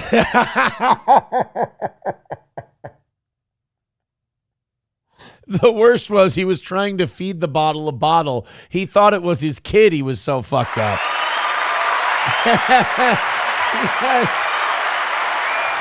I swear, officer, I haven't been drinking at all. What's that? My baby has spina bifida.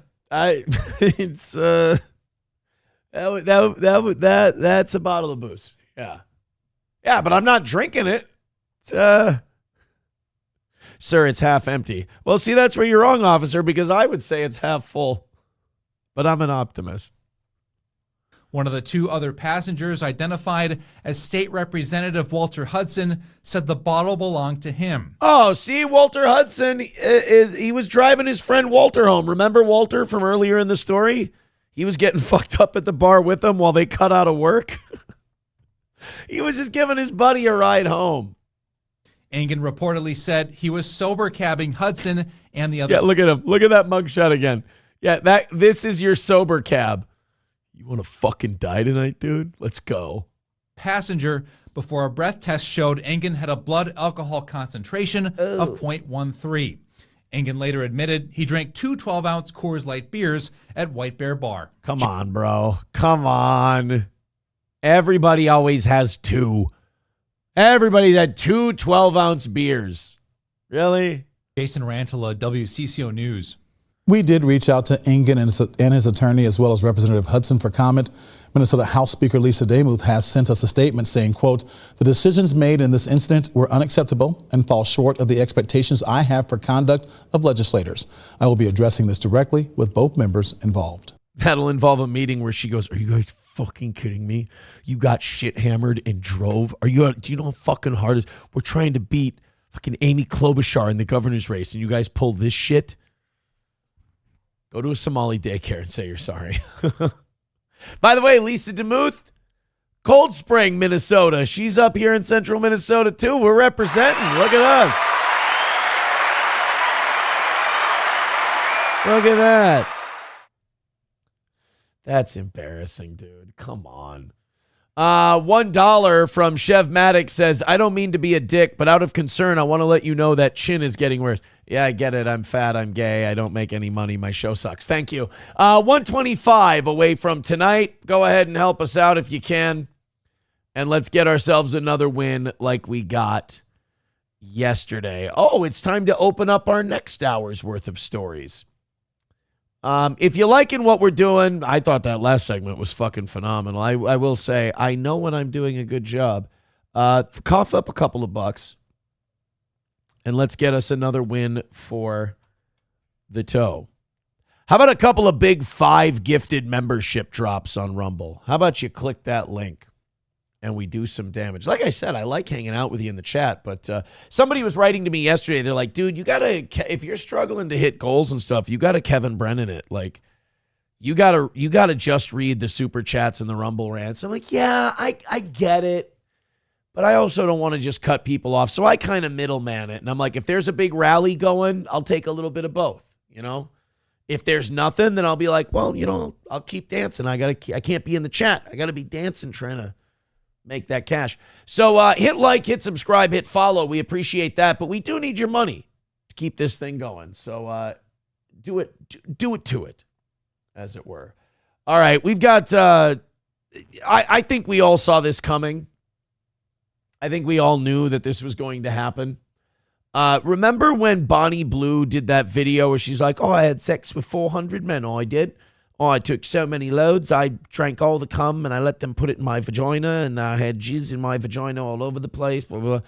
Well, she then went to get a ultrasound, and she took a pregnancy test. Then she went to get an ultrasound. She went, "Look, I'm pregnant. I'm having a baby." Turns out she's a lying whore. Not that we didn't already know that, but it looks like shameless Bonnie Blue admits she faked pregnancy for rage bait and claims she made $1 million. You know, I didn't think it was possible for her to be a more dishonorable hoe bag than she already was, but I got to give her credit for being able to clear that bar, because that's... I mean, to be able to limbo underneath that, she sets a low bar for shame, and she just keeps getting under it. Bonnie Blue has finally addressed her fake bump rumors after announcing her pregnancy. She's 26. Kids, this is what taking miles of dick does to you. That's a 26-year-old. Take a good look. If you keep slutting around, that's your future. That is 26. Ooh. Now, Bonnie's, whose real name is Tia Billinger, took to social media today where she told her followers that she had made 7 figures from the publicity she'd managed to bring upon herself, and then unveiled the fake baby bump on camera. Sitting in a luxurious villa in Mexico because the world is under the devil's grasp, she said, "So spring break is done, and I'm no longer going to need this fake bump. So thank you for all you middle-aged dumb parents that fell for my rage bait, because not only has it paid for the villa, the sunshine, but over 100 million views has made me $1 million better off." She then simply blew a kiss to her followers as she signed off. It's too bad. I was kind of hoping she was pregnant.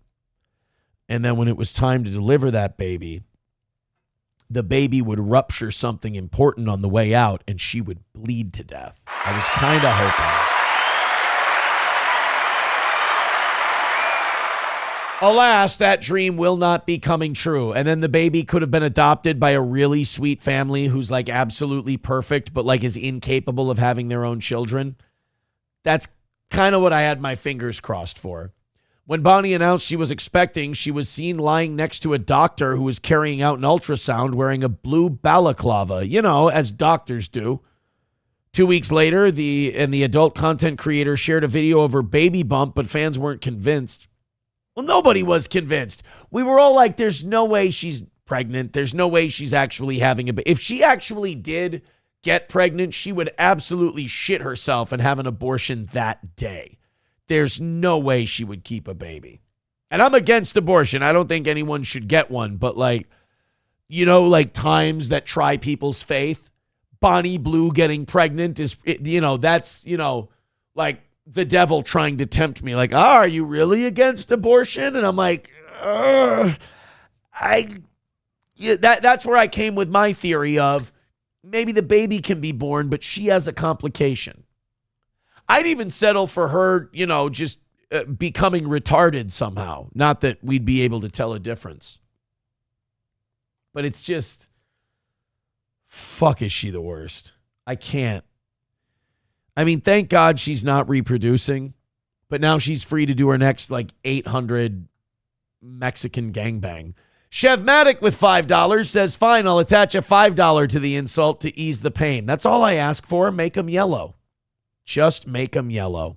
Abel Graham gifting a membership. Thank you very much. Appreciate that, guys. All right, let's get it down into the double digits. Let's hope we can rally. You know what? Fuck that. Who wants to just throw a red boy in tonight and fucking call this thing a win for the toe? What do you say? We're almost at double digits. Let's get nuts. Let's get crazy. Let's go fucking ape shit. Let's have one of those days where I can't keep track of all the colors in the chat. My phone keeps vibrating. I'm like, holy shit. Oh my God, I got a PayPal and a Venmo at the same time. I don't know what to do. Let's do that. I think I've earned my keep the last few weeks with some of our rash of misses. Let's have one of those shows where I can't even keep them straight and I'm all flustered. Those are fun nights. Streamlabs, PayPal, Venmo, Super Chats, and Rumble Rants. Let's go, baby. Let's go. And if you can't do that, just hit like. Hey, if you live in Minnesota, I'm going to tell you a secret, but I need you not to tell anybody else because I think you and I can make a killing on this. Apparently, the federal government, the Treasury Secretary, is going to reward tipsters with a percentage of the fines that they impose on fraudsters. So in Minnesota, this is like the new gold rush. All you got to do is find a daycare, a home health company, or probably a restaurant that's owned by a Somali. Just take a shot in the dark, report it for fraud, and it's like a commission. So let's say you get a 2% commission if you provide them a tip with fraud. And let's say it's a big federal fraud case and they fine them $1 million. Bro, that's what? 10,000, right? That's $10,000 in your pocket. Hey, I call dibs on the child care center off Highway 10. Nobody's allowed to report that one. I'm going to report that one. You don't get to. Leave it alone. It's mine. But they're going to start giving us, or wait a minute. Is this going to be like the $5,000 tariff reward we were supposed to get? Is this going to be like 10% credit card interest? Is this going to be like the Doge checks or the tariff checks? Because fool me once, shame on. Fool me, can't get fooled again. Treasury Secretary Scott Bessent is launching a new program on Monday that will reward tipsters with up to 30% of the fines imposed on criminals who are trying to bleed U.S. taxpayers dry. Bro, I don't think they considered Minnesota in this. We could really clean up. What's some of the fines in the fraud cases we've had so far? Somali fraud case fines. Defendants in the Somali Feeding Our Future, which may provide forfeiture. The scheme, which siphoned approximately $250 to $300 million from nutrition, ordered to pay $47 million in restitution. That's a fine is different than restitution. Forfeiture of $5.2 million. Shit. So these aren't technically fines. These are restitution. Shit. Here I thought we were going to get a big chunk. You know what? We still can, though. 30% is a nice little stipend. Like I said, just rat out Somali daycares. One's bound to hit. The program includes tips for Medicaid and Medicare ripoffs. And given that fraud in those two programs top some $70 billion per year, according to one estimate, whistleblowers could be in for some big payouts. Dude, if we actually prosecuted Medicare and Medicaid fraud and then military spending fraud, we could probably balance a third of the budget just on that alone. And I think I'm being conservative. This is Scott Bessent's statement on the matter. This is the next get-rich-quick scheme in Minnesota. Watch, I got an idea. What if this happens? What if Somalis get wind of this and start turning each other in just for the reward money? That's brilliant. Hear me out. So Somalis were getting wealthy by ripping off American taxpayers. Now they can get wealthy fucking each other over. Who knows where the fraud is better than a Somali? Get after it. I don't know if Scott Bessent realized this, but here in Minnesota, he just gave himself very, very busy phone lines. Let's take a listen. We are encouraging whistleblowers who know about fraud, people who are stealing from the American taxpayer, to come forward. At Treasury, we're setting up a website, and we will be giving rewards up to 10 to 30% of the fines that we levy. 10 to 30% of the fines that we levy. So like when you call in the tip, can you also go, hey, and I bet you they're stockpiling a bunch of money. You should fine the shit out of them, to really send a message. I like it. I think, you know what? Let's form a group. Let's form a group where we just start reporting different businesses. Just for the reward money. All right, nothing going on in that chat. Hit like, hit subscribe, throw us a couple of bucks. I don't know. I guess I'm having fun tonight. I'm enjoying tonight's show. If I'm the only one, I guess whatever. Fuck it. I'm enjoying myself. I'm cracking myself up. Is there really? Does there need to be anything else? Let's do this then. I got to do this. If that's the way it is. They can freeze your accounts, shut off your cards, lock you out of your own money overnight. Banks don't protect you. They control you. That's why real financial freedom starts with ownership. Introducing Rumble Wallet, a non-custodial wallet built for people who refuse to give up control. With Rumble Wallet, you don't just buy digital currency like Bitcoin and Tether. You can own Tether Gold, real gold on the blockchain. Through Tether Gold, you get direct ownership of physical gold bars, each one fully allocated, verifiable by serial number, purity, and weight. This isn't paper gold. It's not an IOU. This is real gold without bank vaults, storage fees, or gatekeepers. You can buy, sell, or move it 24 hours a day, 7 days a week, when traditional gold markets are closed. And if you want, Tether Gold can be redeemed for physical gold. That's power. And when you support creators on Rumble, you can tip them directly using Rumble Wallet, peer-to-peer and outside the banking system. No permissions, no middlemen, no cancel button. This wallet is yours forever. Rumble Wallet. 270 of you checking out the toe right now. Sure would like a couple of bucks from some of you to make this program worth it tonight. Hit like, hit subscribe, hit follow, but throw in a couple of memberships. I can spam the chat with the links too if you'd like. There you go. Maybe that's it. You just can't see them. Like them, click on them, throw a couple of bucks in. Now, I know we learned from Erica Kirk that everybody grieves differently. You know, we're not supposed to challenge someone's grief. By the way, Ryan the Garbage Man texting in says, what are the chances the reward money isn't taxable? I don't know. There's only one way to find out. Let's start reporting. Let's start snitching for dollars. You know, people are allowed to feel their pain and people are allowed to mourn and grieve differently. However, at one Detroit church, I think one guy took it a little too far. As much leeway as you're allowed to have when you lose a loved one, I don't think this falls under the auspices of proper grief. Surveillance video shows the chaos at a funeral when a man pulled out a gun and pointed it at the pastor officiating the service. What did he do? It's who art in heaven, not thou art in heaven, you piece of shit. Or he said, despite his numerous convictions, he was still a good man. They were plea deals. He was fucking innocent. The man was pressuring his ass. All right. Sorry. By the way, how awesome that this is an all-black funeral. And the only two white women are just big old fat mamas. It's just, we call this funeral the stereotype Lutheran church.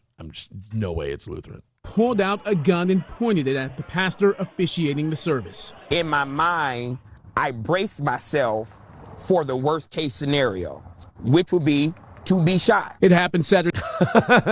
That's always fun when you have it. That's demoralizing when you're in a community where you're the pastor and you're like, well, I've trained my brain for this situation of somebody shooting me to death while I'm preaching service. Oh, okay. They at New McFall Brothers Funeral Home on Detroit's west side. Oh, boy, if that's... I think they stuff your body with silly string at a place like that. That does not look like you're getting the good stuff. Pastor Darthanian Nichols says it all started when he asked the crowd gathering around the casket to take their seats to prevent a fire hazard, and the man in question refused. So I guess the guy was feeling like he was being disrespected. And then when he feels he was being disrespected, when he was trying to, pay respects to his mans, a homeboy got a little too familiar and he had to show him what's what. I see. Well, you got to hold it down. Got to represent. Drew a gun. Even as he pointed the gun, I don't believe he was trying to point it. I think it was more so was his emotions, and he was talking with the gun in his hand. Yeah, guess what? Emotions can still cause you to pull a trigger, Pastor. Duck and fucking cover, my man. Nichols says his priority was de-escalation, knowing the man was mourning his younger brother. I say, hey, I know you're feeling a lot. And he looks down at me, uses some swear words, and tells me, I don't believe in the God that you believe in. What the fuck are you doing here? Way to shit on the guy at your brother's funeral. So he was clearly trans and Muslim. You know who I feel bad for is all the hookers who were there trying to close deals. Grief is a very powerful aphrodisiac. Tells me, I don't believe in the God that you believe in, and I will put hands on you. I said, okay, and I walked away. The man was arrested. God damn it, Harris. We're not trying to start a holy war here. Are you saying Jesus Christ can't hold a Glock sideways? Wouldn't leave that Cavassier out here with this group. It's very bad to steal Javon's Hennessy. It's very bad. near the funeral home shortly after. DPD says it's working to prevent similar incidents. We've been partnering with our CVI groups, engaging our community, trying to identify some of these funerals that are going to be high at risk or even ones. Oh, no.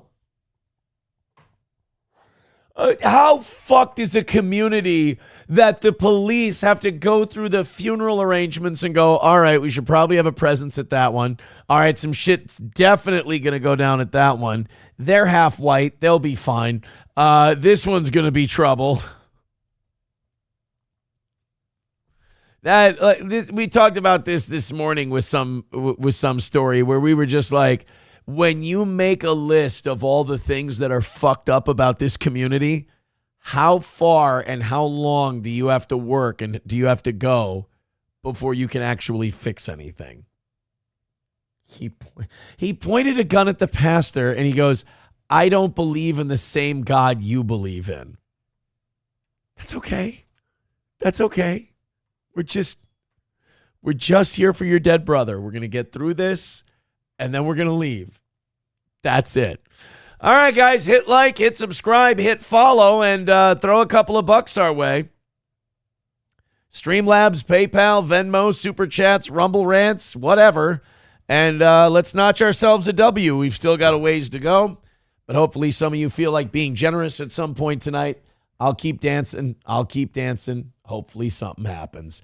I should maybe camp out near this slot machine we're about to talk about. These are the best as the transitions are going to get. I've noticed we got about a half hour before rally time. I'm doing my best. By the way, 43 memberships away from 600. If we get there, I'll do extra. I'll do overtime. This guy was up $600,000 on a slot machine, and then it blacked out. I got short of breath just saying that and thinking about it. If this man would have found the nearest person and choked them to death on the casino floor, I know that he would have to be arrested. I know that he would have to be tried.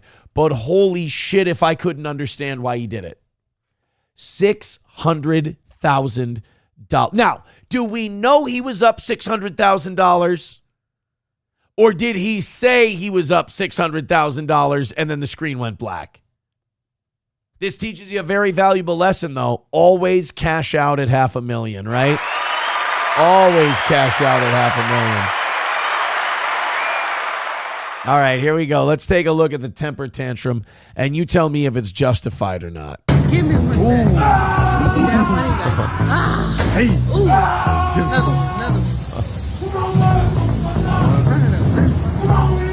Yeah. Nuts. Oh, shit. Dude, he's like ECW in his ass through that slot machine. I mean, $600,000. Are you kidding? Like, you would lose it. You would go insane if that machine all of a sudden blacked. I don't know anything about these slot machines either. Like, do they have a memory? Like, when it boots up again, are they going to know that you were up $600,000? Is there a way for the casino to go in and check to see if you were? Or are you so shit out of luck right now?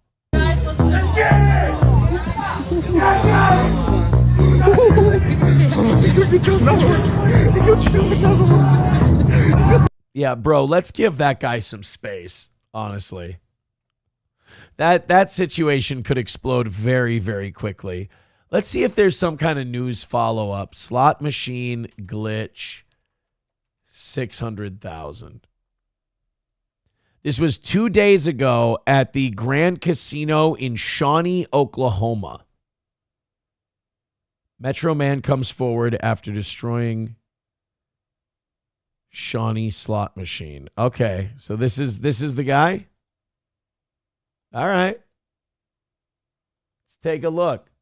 By the way, if you guys want to give us $600,000, Streamlabs, PayPal, Venmo, Super Chats, Rumble Rants, couple of 5 gifted membership drops, and I can stop fucking whatever. I'm doing a great show. I'm not going to ruin it with that shit. Man is speaking up after this video of him destroying a slot machine at a Shawnee casino goes viral.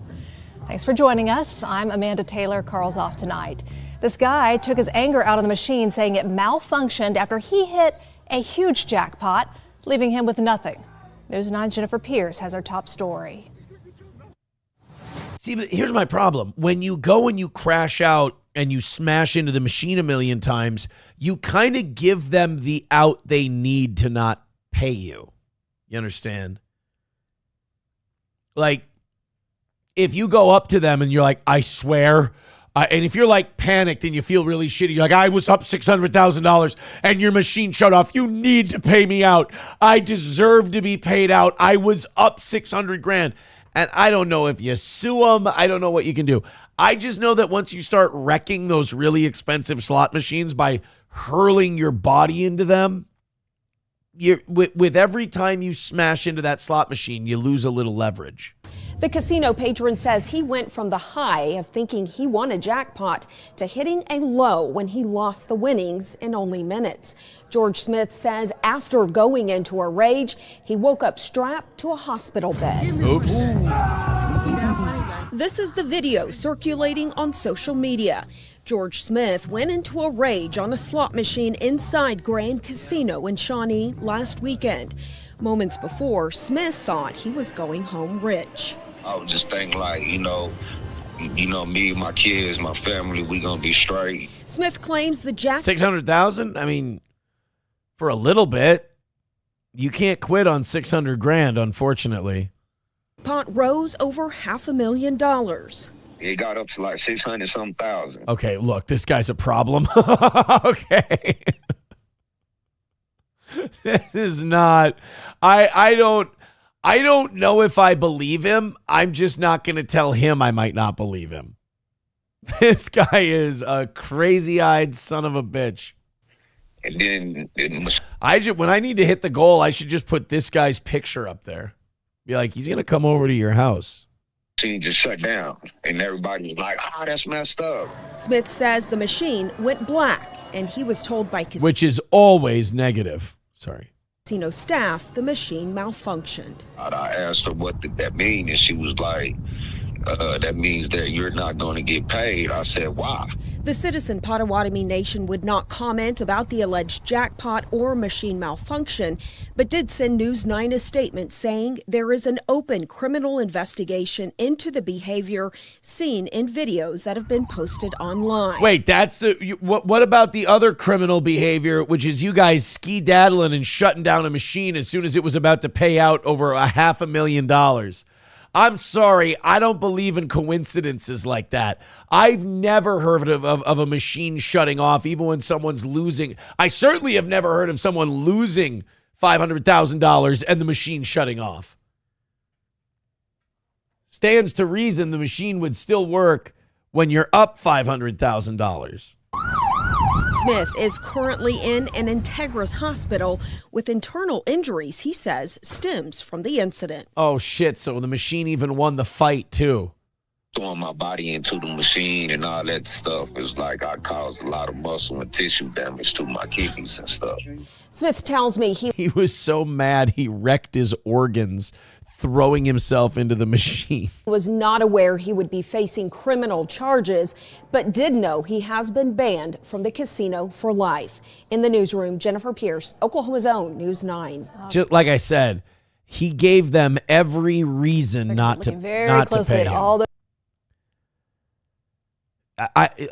I don't know if there's like a way this could have happened that would have had this guy walk out with any money.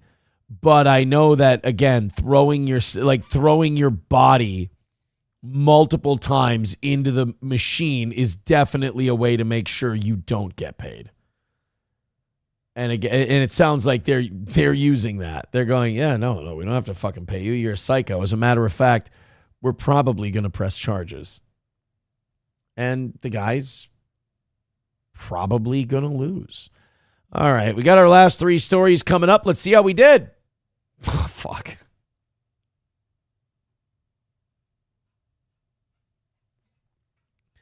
I have an idea for tonight. I'm just going to be nice about it.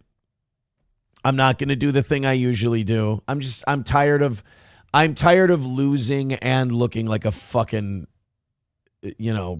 loser while I do it. So I'll just say it again. Streamlabs, PayPal, Venmo, Super Chats, Rumble Rants. 115 is the number. I have started saying the goal again, though. That is my concession because fuck it, it ain't working. 115 is the number. Streamlabs, PayPal, Venmo, Super Chats, Rumble Rants. Again, Steel Toe Media Inc. on Venmo. Let's have some big ones drop in there. Give us a chance of winning tonight. Let's keep going with the stories. I'll keep dancing. I'll go back into the chat and see if we're going to talk to each other a little bit.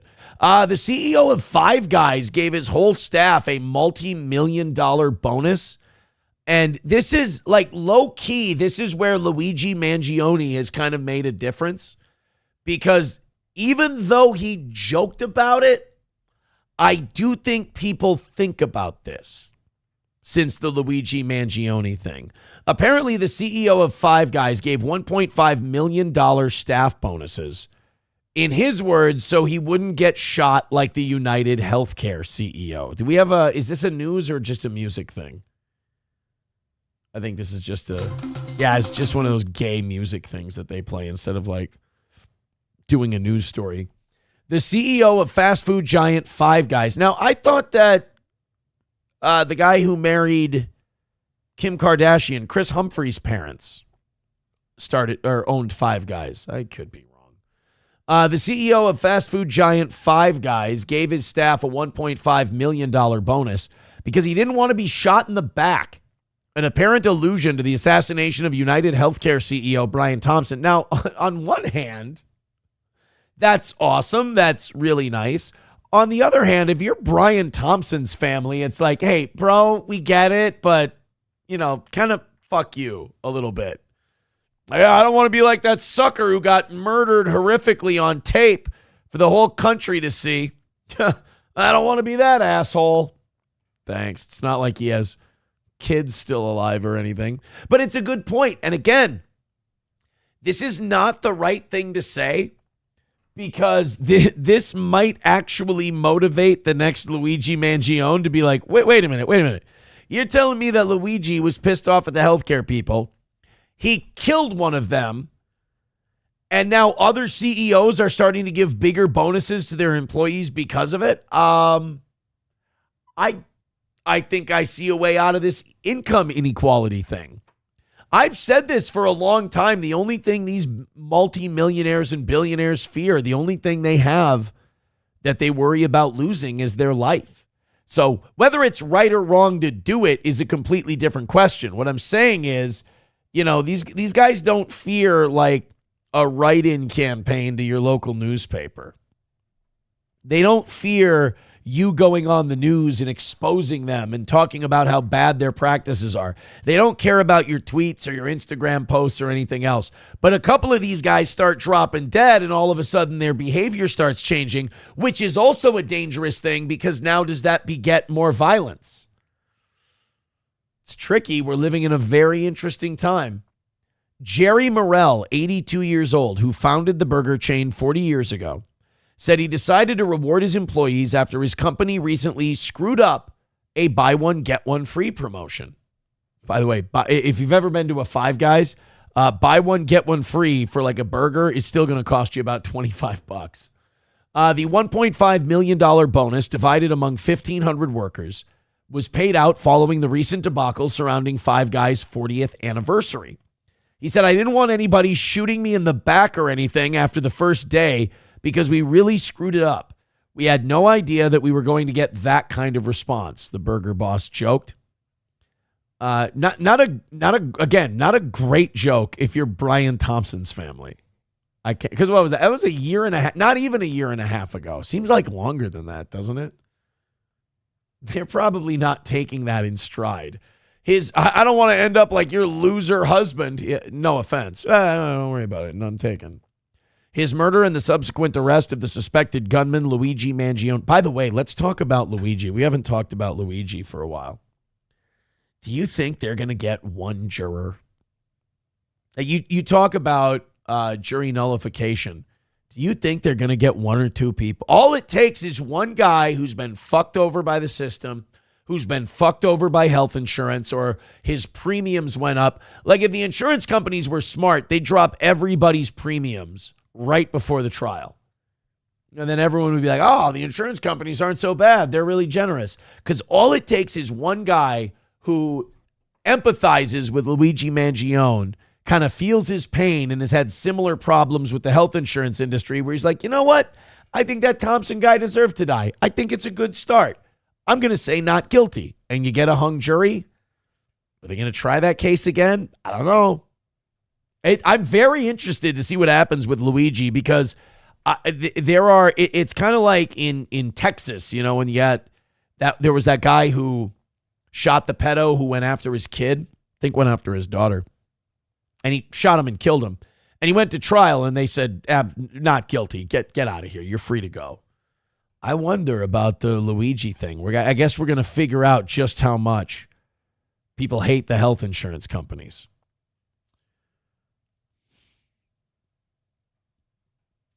Sorry, I just went to check the chat to see what you guys are thinking, and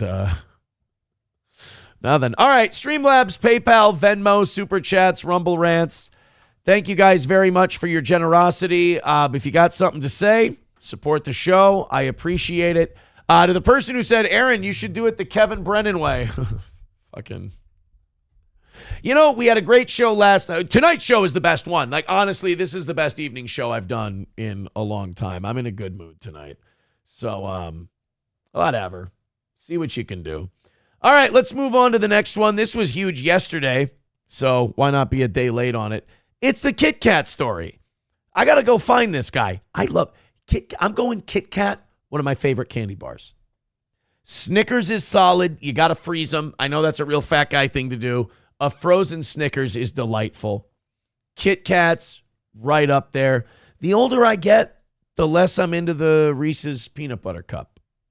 Yes, you're getting candy bar talk. Fuck that noise. A colossal Kit Kat crime is a massive 12-ton... Kit Kat crime. I like that one. But you know what? Next time, spell crime with a K. Just, you know, to be cute for the alliteration. You know, Kit Kat crime. When it's a C, it looks like you're breaking it up a little bit. Just, you know... Kit Kat, or you know what? Kit Kat crime with a C is fine too. Just make it all the same letter. Shipment of Nestle's Kit Kat bars are brazenly stolen in a pre-Easter truck heist in Europe. Fox's Stephanie Bennett has the story. It was a sweet escape as more than 12 tons of Kit Kat chocolates were stolen during transit across Europe. Kit Kat, which is owned by Nestle, tells Fox News that the truck transporting more than 413,000 units of its new chocolate range, which is shaped like a Formula One car, went missing after leaving a factory in central Italy last week, where they... Oh, mamma mia, they got their Formula One. They love that shit in Europe. Formula One, I don't know about Kit Kat or anything like that. But if you're real, I mean, but 12 tons? How you get, okay. Please explain to me how you get talked into this job with somebody else. We're going to steal 12 tons of Kit Kat. All right, how are we going to fence that? Please tell me. We're going to, what are you going to, case by case? Where are you putting the truck?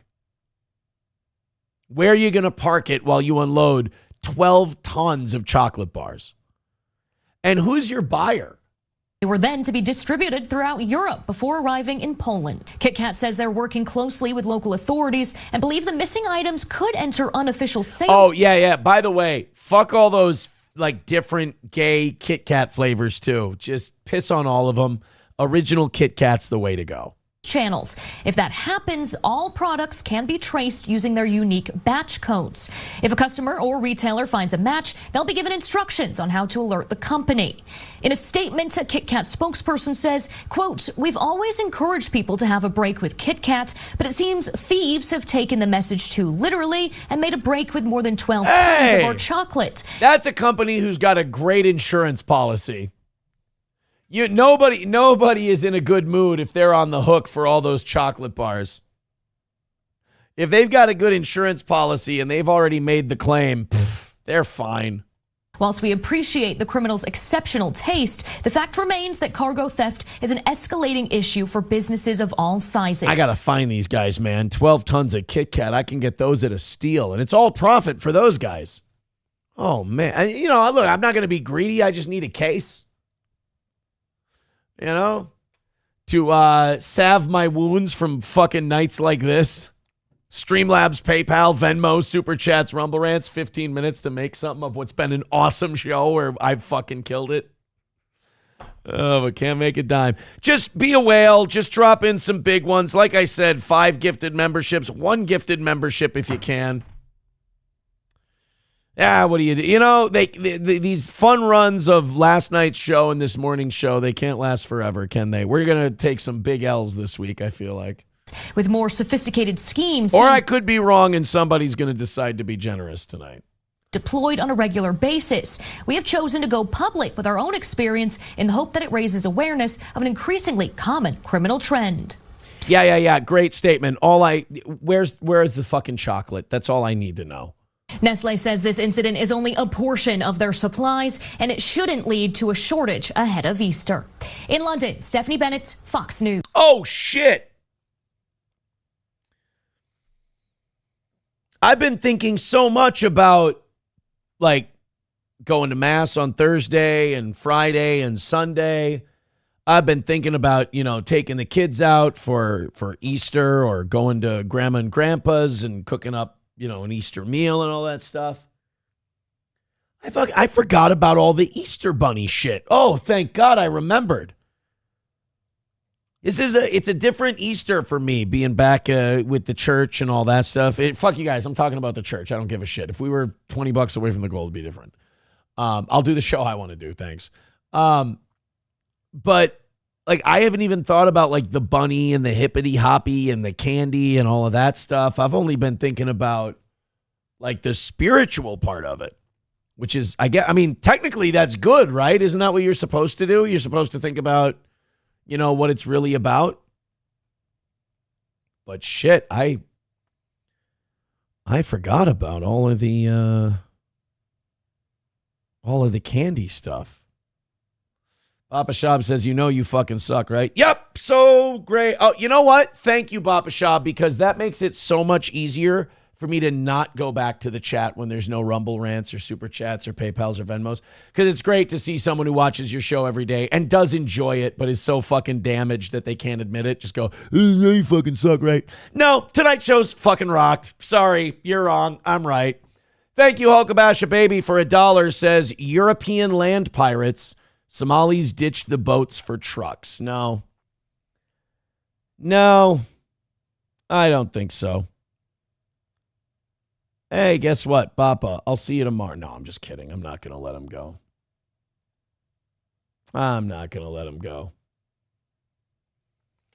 But honestly, fuck you, kind of, because, like, how would I know if it's good? You're like, you're talking about the Easter Bunny. Yeah, I'll talk about whatever the fuck I want. It's making the same amount of money as the fucking killer shit I was doing a minute ago. So, what difference? Makes me happy.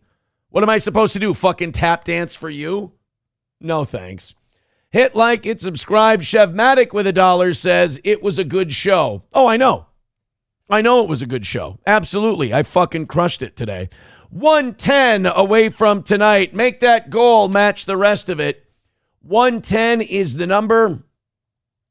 Time to throw in, guys. Time to support the show you love. Streamlabs, PayPal, Venmo, Super Chats, and Rumble Rants.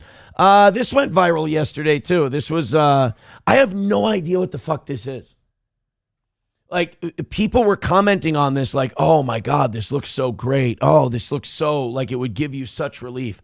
I have no idea what this procedure is, what they're performing. It's called a deep jaw release. Shut up. If we were $20 away, I'd tolerate those jokes. But, oh, now Gordy's sitting there looking at me. So that means he's got to fucking go outside. Thanks, bud. I got not enough fucking. All right. I will let you out in a little bit. I promise. But Dad's got to fail and suck at his job first. All right, so this is Leanne Rimes, who, by the way, has been around forever and is still like our age, which makes me feel both young and old at the same time. This is called a deep jaw release, and this apparently helped her out so much that she started sobbing at the end of it. You got it. Hold on. So what did they do? Because everybody was sharing this yesterday and be like, that would feel so good. That would be so amazing. And I have no fucking idea what this is. A deep jaw release. So is it like you have lockjaw, your jaw's been fucked up and they just pull and yank? Like all that chiropractor shit to me just feels like such barbaric middle-aged shit, you know? Like Middle Ages, not middle-aged, but like a deep jaw release. So that guy's just shoving his fingers in your mouth and pulling as far as... See, where I come from, that's just called a fish hook. Like, all I can tell is this guy just fish hooked Leanne Rimes, and she thanked him for the experience.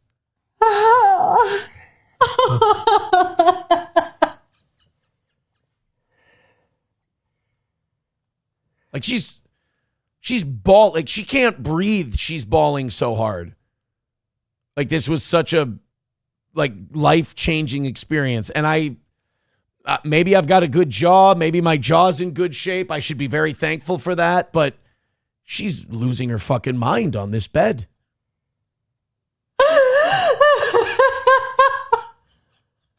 Like, people are seeing Jesus on a chiropractor bed from an adjustment. What if it's not that, though? Like, everyone's like, oh, she cried because it was so great. What if he just crippled her? Like, what if he just fucked up her mouth forever, and now she's going to have Natalie Dormer face for the rest of her life? But everyone's like, oh, man, she cried. That must be amazing. No, she's injured. She's like Ali in the second round with Kenny Norton. Say that part of my life is over. Part of my life better be over. I don't get it. Oh my God, you just don't realize how much tension is in there until it's gone. Oh. What? I don't know what he did. Like, he literally just reached into her mouth, pulled on her face.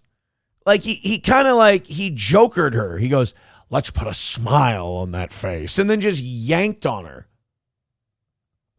$5 from Dan Vicious says, 10 Our Fathers. Yeah, I guess, maybe. I got to do something. Somebody dropping a Red Boy sure would have me thanking God right about now. Thank you for the $5, Dan Vicious. That is awesome. I appreciate it. Everybody who threw in tonight, thank you so much. Love you for that. People need memberships, all kinds of stuff.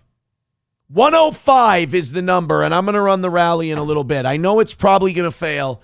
I'll do it anyway. Hopefully you guys are feeling generous. Why wait till the end?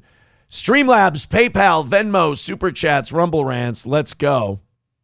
9/11 Swim says, I'm still laughing at that poor Newport at the casino. The kidney tissue. He fucked up his kidney tissue because he was throwing his body into the fucking slot machine so bad. And nobody, by the way, nobody in the chat knows what the fuck this was. Skeletal manipulation, no idea what that means. Nope, I don't. Nothing. Someone says stop turning on longtime fans. I'm not turning on anybody. I gave someone shit because they were being a dick. Ooh, if Aaron gives it back to people, they can't take it. Come on, guys. Be men.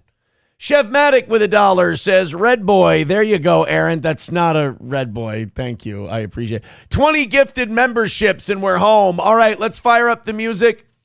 Let's see what we can do. I appreciate it. Thank you, everybody who's contributed to the program. Streamlabs, PayPal, Venmo, Super Chats, Rumble Rants. I'm going to get out of here in a little bit. Let's see if we can cut the embarrassment to a minimum. I would appreciate it. Let's ride the train and then go with Erica. Streamlabs, PayPal, Venmo, Super Chats, Rumble Rants. Streamlabs, PayPal, Super Chats, Rumble Rants.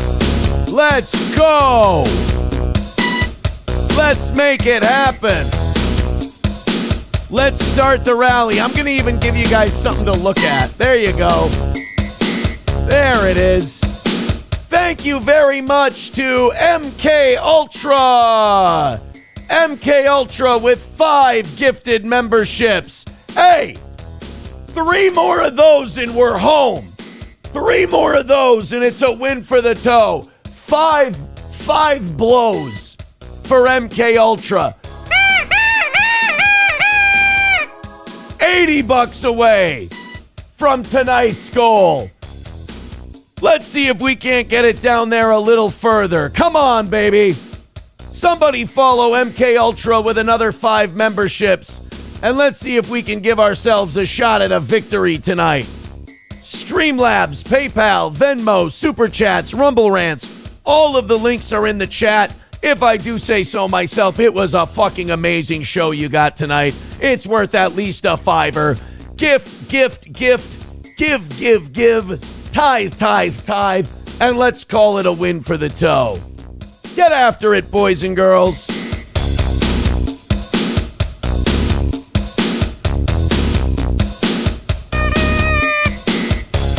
Come on now. Streamlabs, PayPal, Venmo, Super Chats, Rumble Rants. The 5 gifted memberships was an amazing start.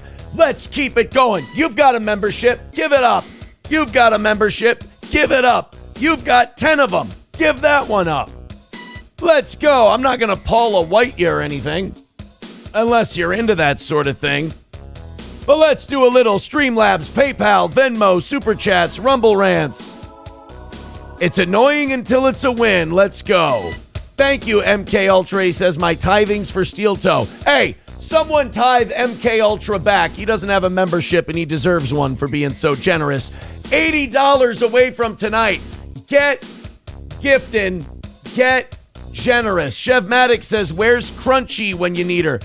I will say this, Crunchy has been very kind to this show, just not always during the live portion. Put it that way. $80. Crunchy, if you're out there, $80. Let's knock. No, you guys are going to have to do it. You guys are going to have to nail this $80. Come on, baby. Let's go. Let's do it.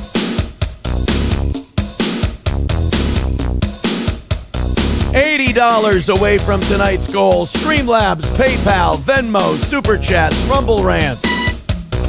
We got a great start with those 5 memberships. I need you. You love this show. You watch every day. You got a couple bucks in your pocket. Throw them at the toe. Everyone should support if they can. If you can't, just hit like. Yeah, where's people are saying Sanford's son. Yeah, I mean, you can tell the economy's shitty. Sanford's son. Walter jumped in the other day. That was awesome. We haven't seen Steven for a while. Well, we've seen him. I mean, we haven't seen him rescue us for a while. He doesn't have to either. You guys can do it. Everybody should be throwing in a membership. Let's go. $80 away.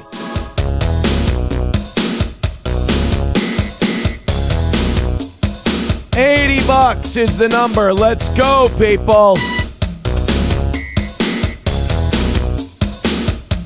All right, we got $20 from Front Porch Conservative over on YouTube. Thank you very much. We've got Unnerving Brain with $1.99 says choo choo on cock. $2 from Vince Griswold. Thank you very much. All right, guys. Now we're going into that second song. Uh-oh, there we go. Bring this back over. Now we're going into that second song, and we're $60 away. So you've gotten it down to 60. Let's get 3 of you with 20, 2 of you with 5 gifted memberships, big Streamlabs, PayPal, Venmo, Super Chats, Rumble Rants. Let's fucking go. $60. Let's do this thing.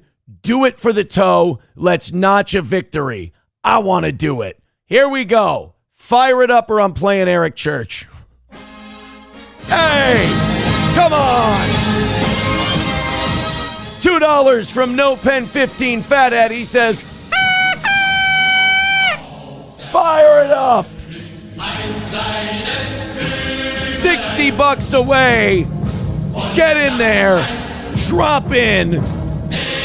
And let's make, this was a show that deserves a win. This was great entertainment you got. And you guys got up near 300. Thank you. There's Chevmatic gifting a membership. Golden Shower, let's go. Everybody pass those memberships on. $55 away from tonight's goal. We deserve it. Let's go. Come on. A little PayPal. A little Venmo. Oh, couldn't pull the trigger on me, Aaron. Remember that. All right, there you go. All right.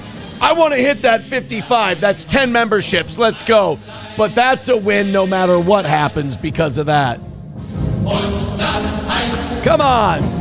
Now, if you're like throwing 20 memberships around like they're water, yeah, I'm going to hesitate like fuck to hit the mute button. But don't ever think that you can tempt like that. $55, guys. Let's go. We need you. Minute 45 left. Let's go. $55. Throw 10 in. Throw 20 in. Throw the whole fucking 50 in. Let's do it. You got me believing, which is probably a big mistake. Streamlabs, PayPal, Venmo, Super Chats, Rumble Rants. Streamlabs, PayPal, Venmo, Rumble Rants. Let's get it.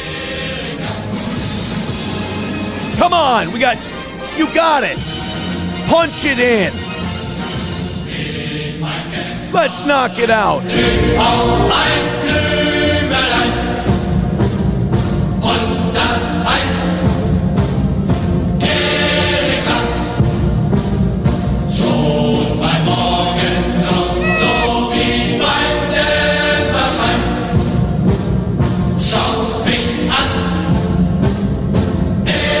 $1 from MK Ultra says, fuck Israel, fuck Iran, but mostly fuck war. Get that $50 in, baby. Let's go. Where'd the big drops go? Where'd they go? Are we dying that hard? We used to be able to knock shit like this out, no problem. Is it over? It might be over. Streamlabs, PayPal, Venmo, Super Chats, Rumble Rants, $55. I guess I was wrong. I didn't do as well as I thought I did tonight. 55 away. I do ask you, hit that fucking goal. Streamlabs, PayPal, Venmo, Super Chats, Rumble Rants. After the show, if you feel like it, throw something in. Thank you, 383 Novocaine. Becoming a member for 45 months says, any old cheese in your fridge? 45 months of listening to your shit. Well, don't worry. I mean, we start, what are we down now? Let's add that 55. We're down 140 for the week. Well, if you multiply that by 4 and make that a month, we'll definitely start losing money. So don't you worry about it. Thank you guys very much for those of you who did support the show tonight. Even with a like or a follow or a subscribe or anything, I appreciate it. We lost again. We've been losing a lot lately. Does it bother me? Sure does. We'll try to figure something out. That's all I can do. Throw something at us after the show's over. Take it easy, guys. Talk to you later.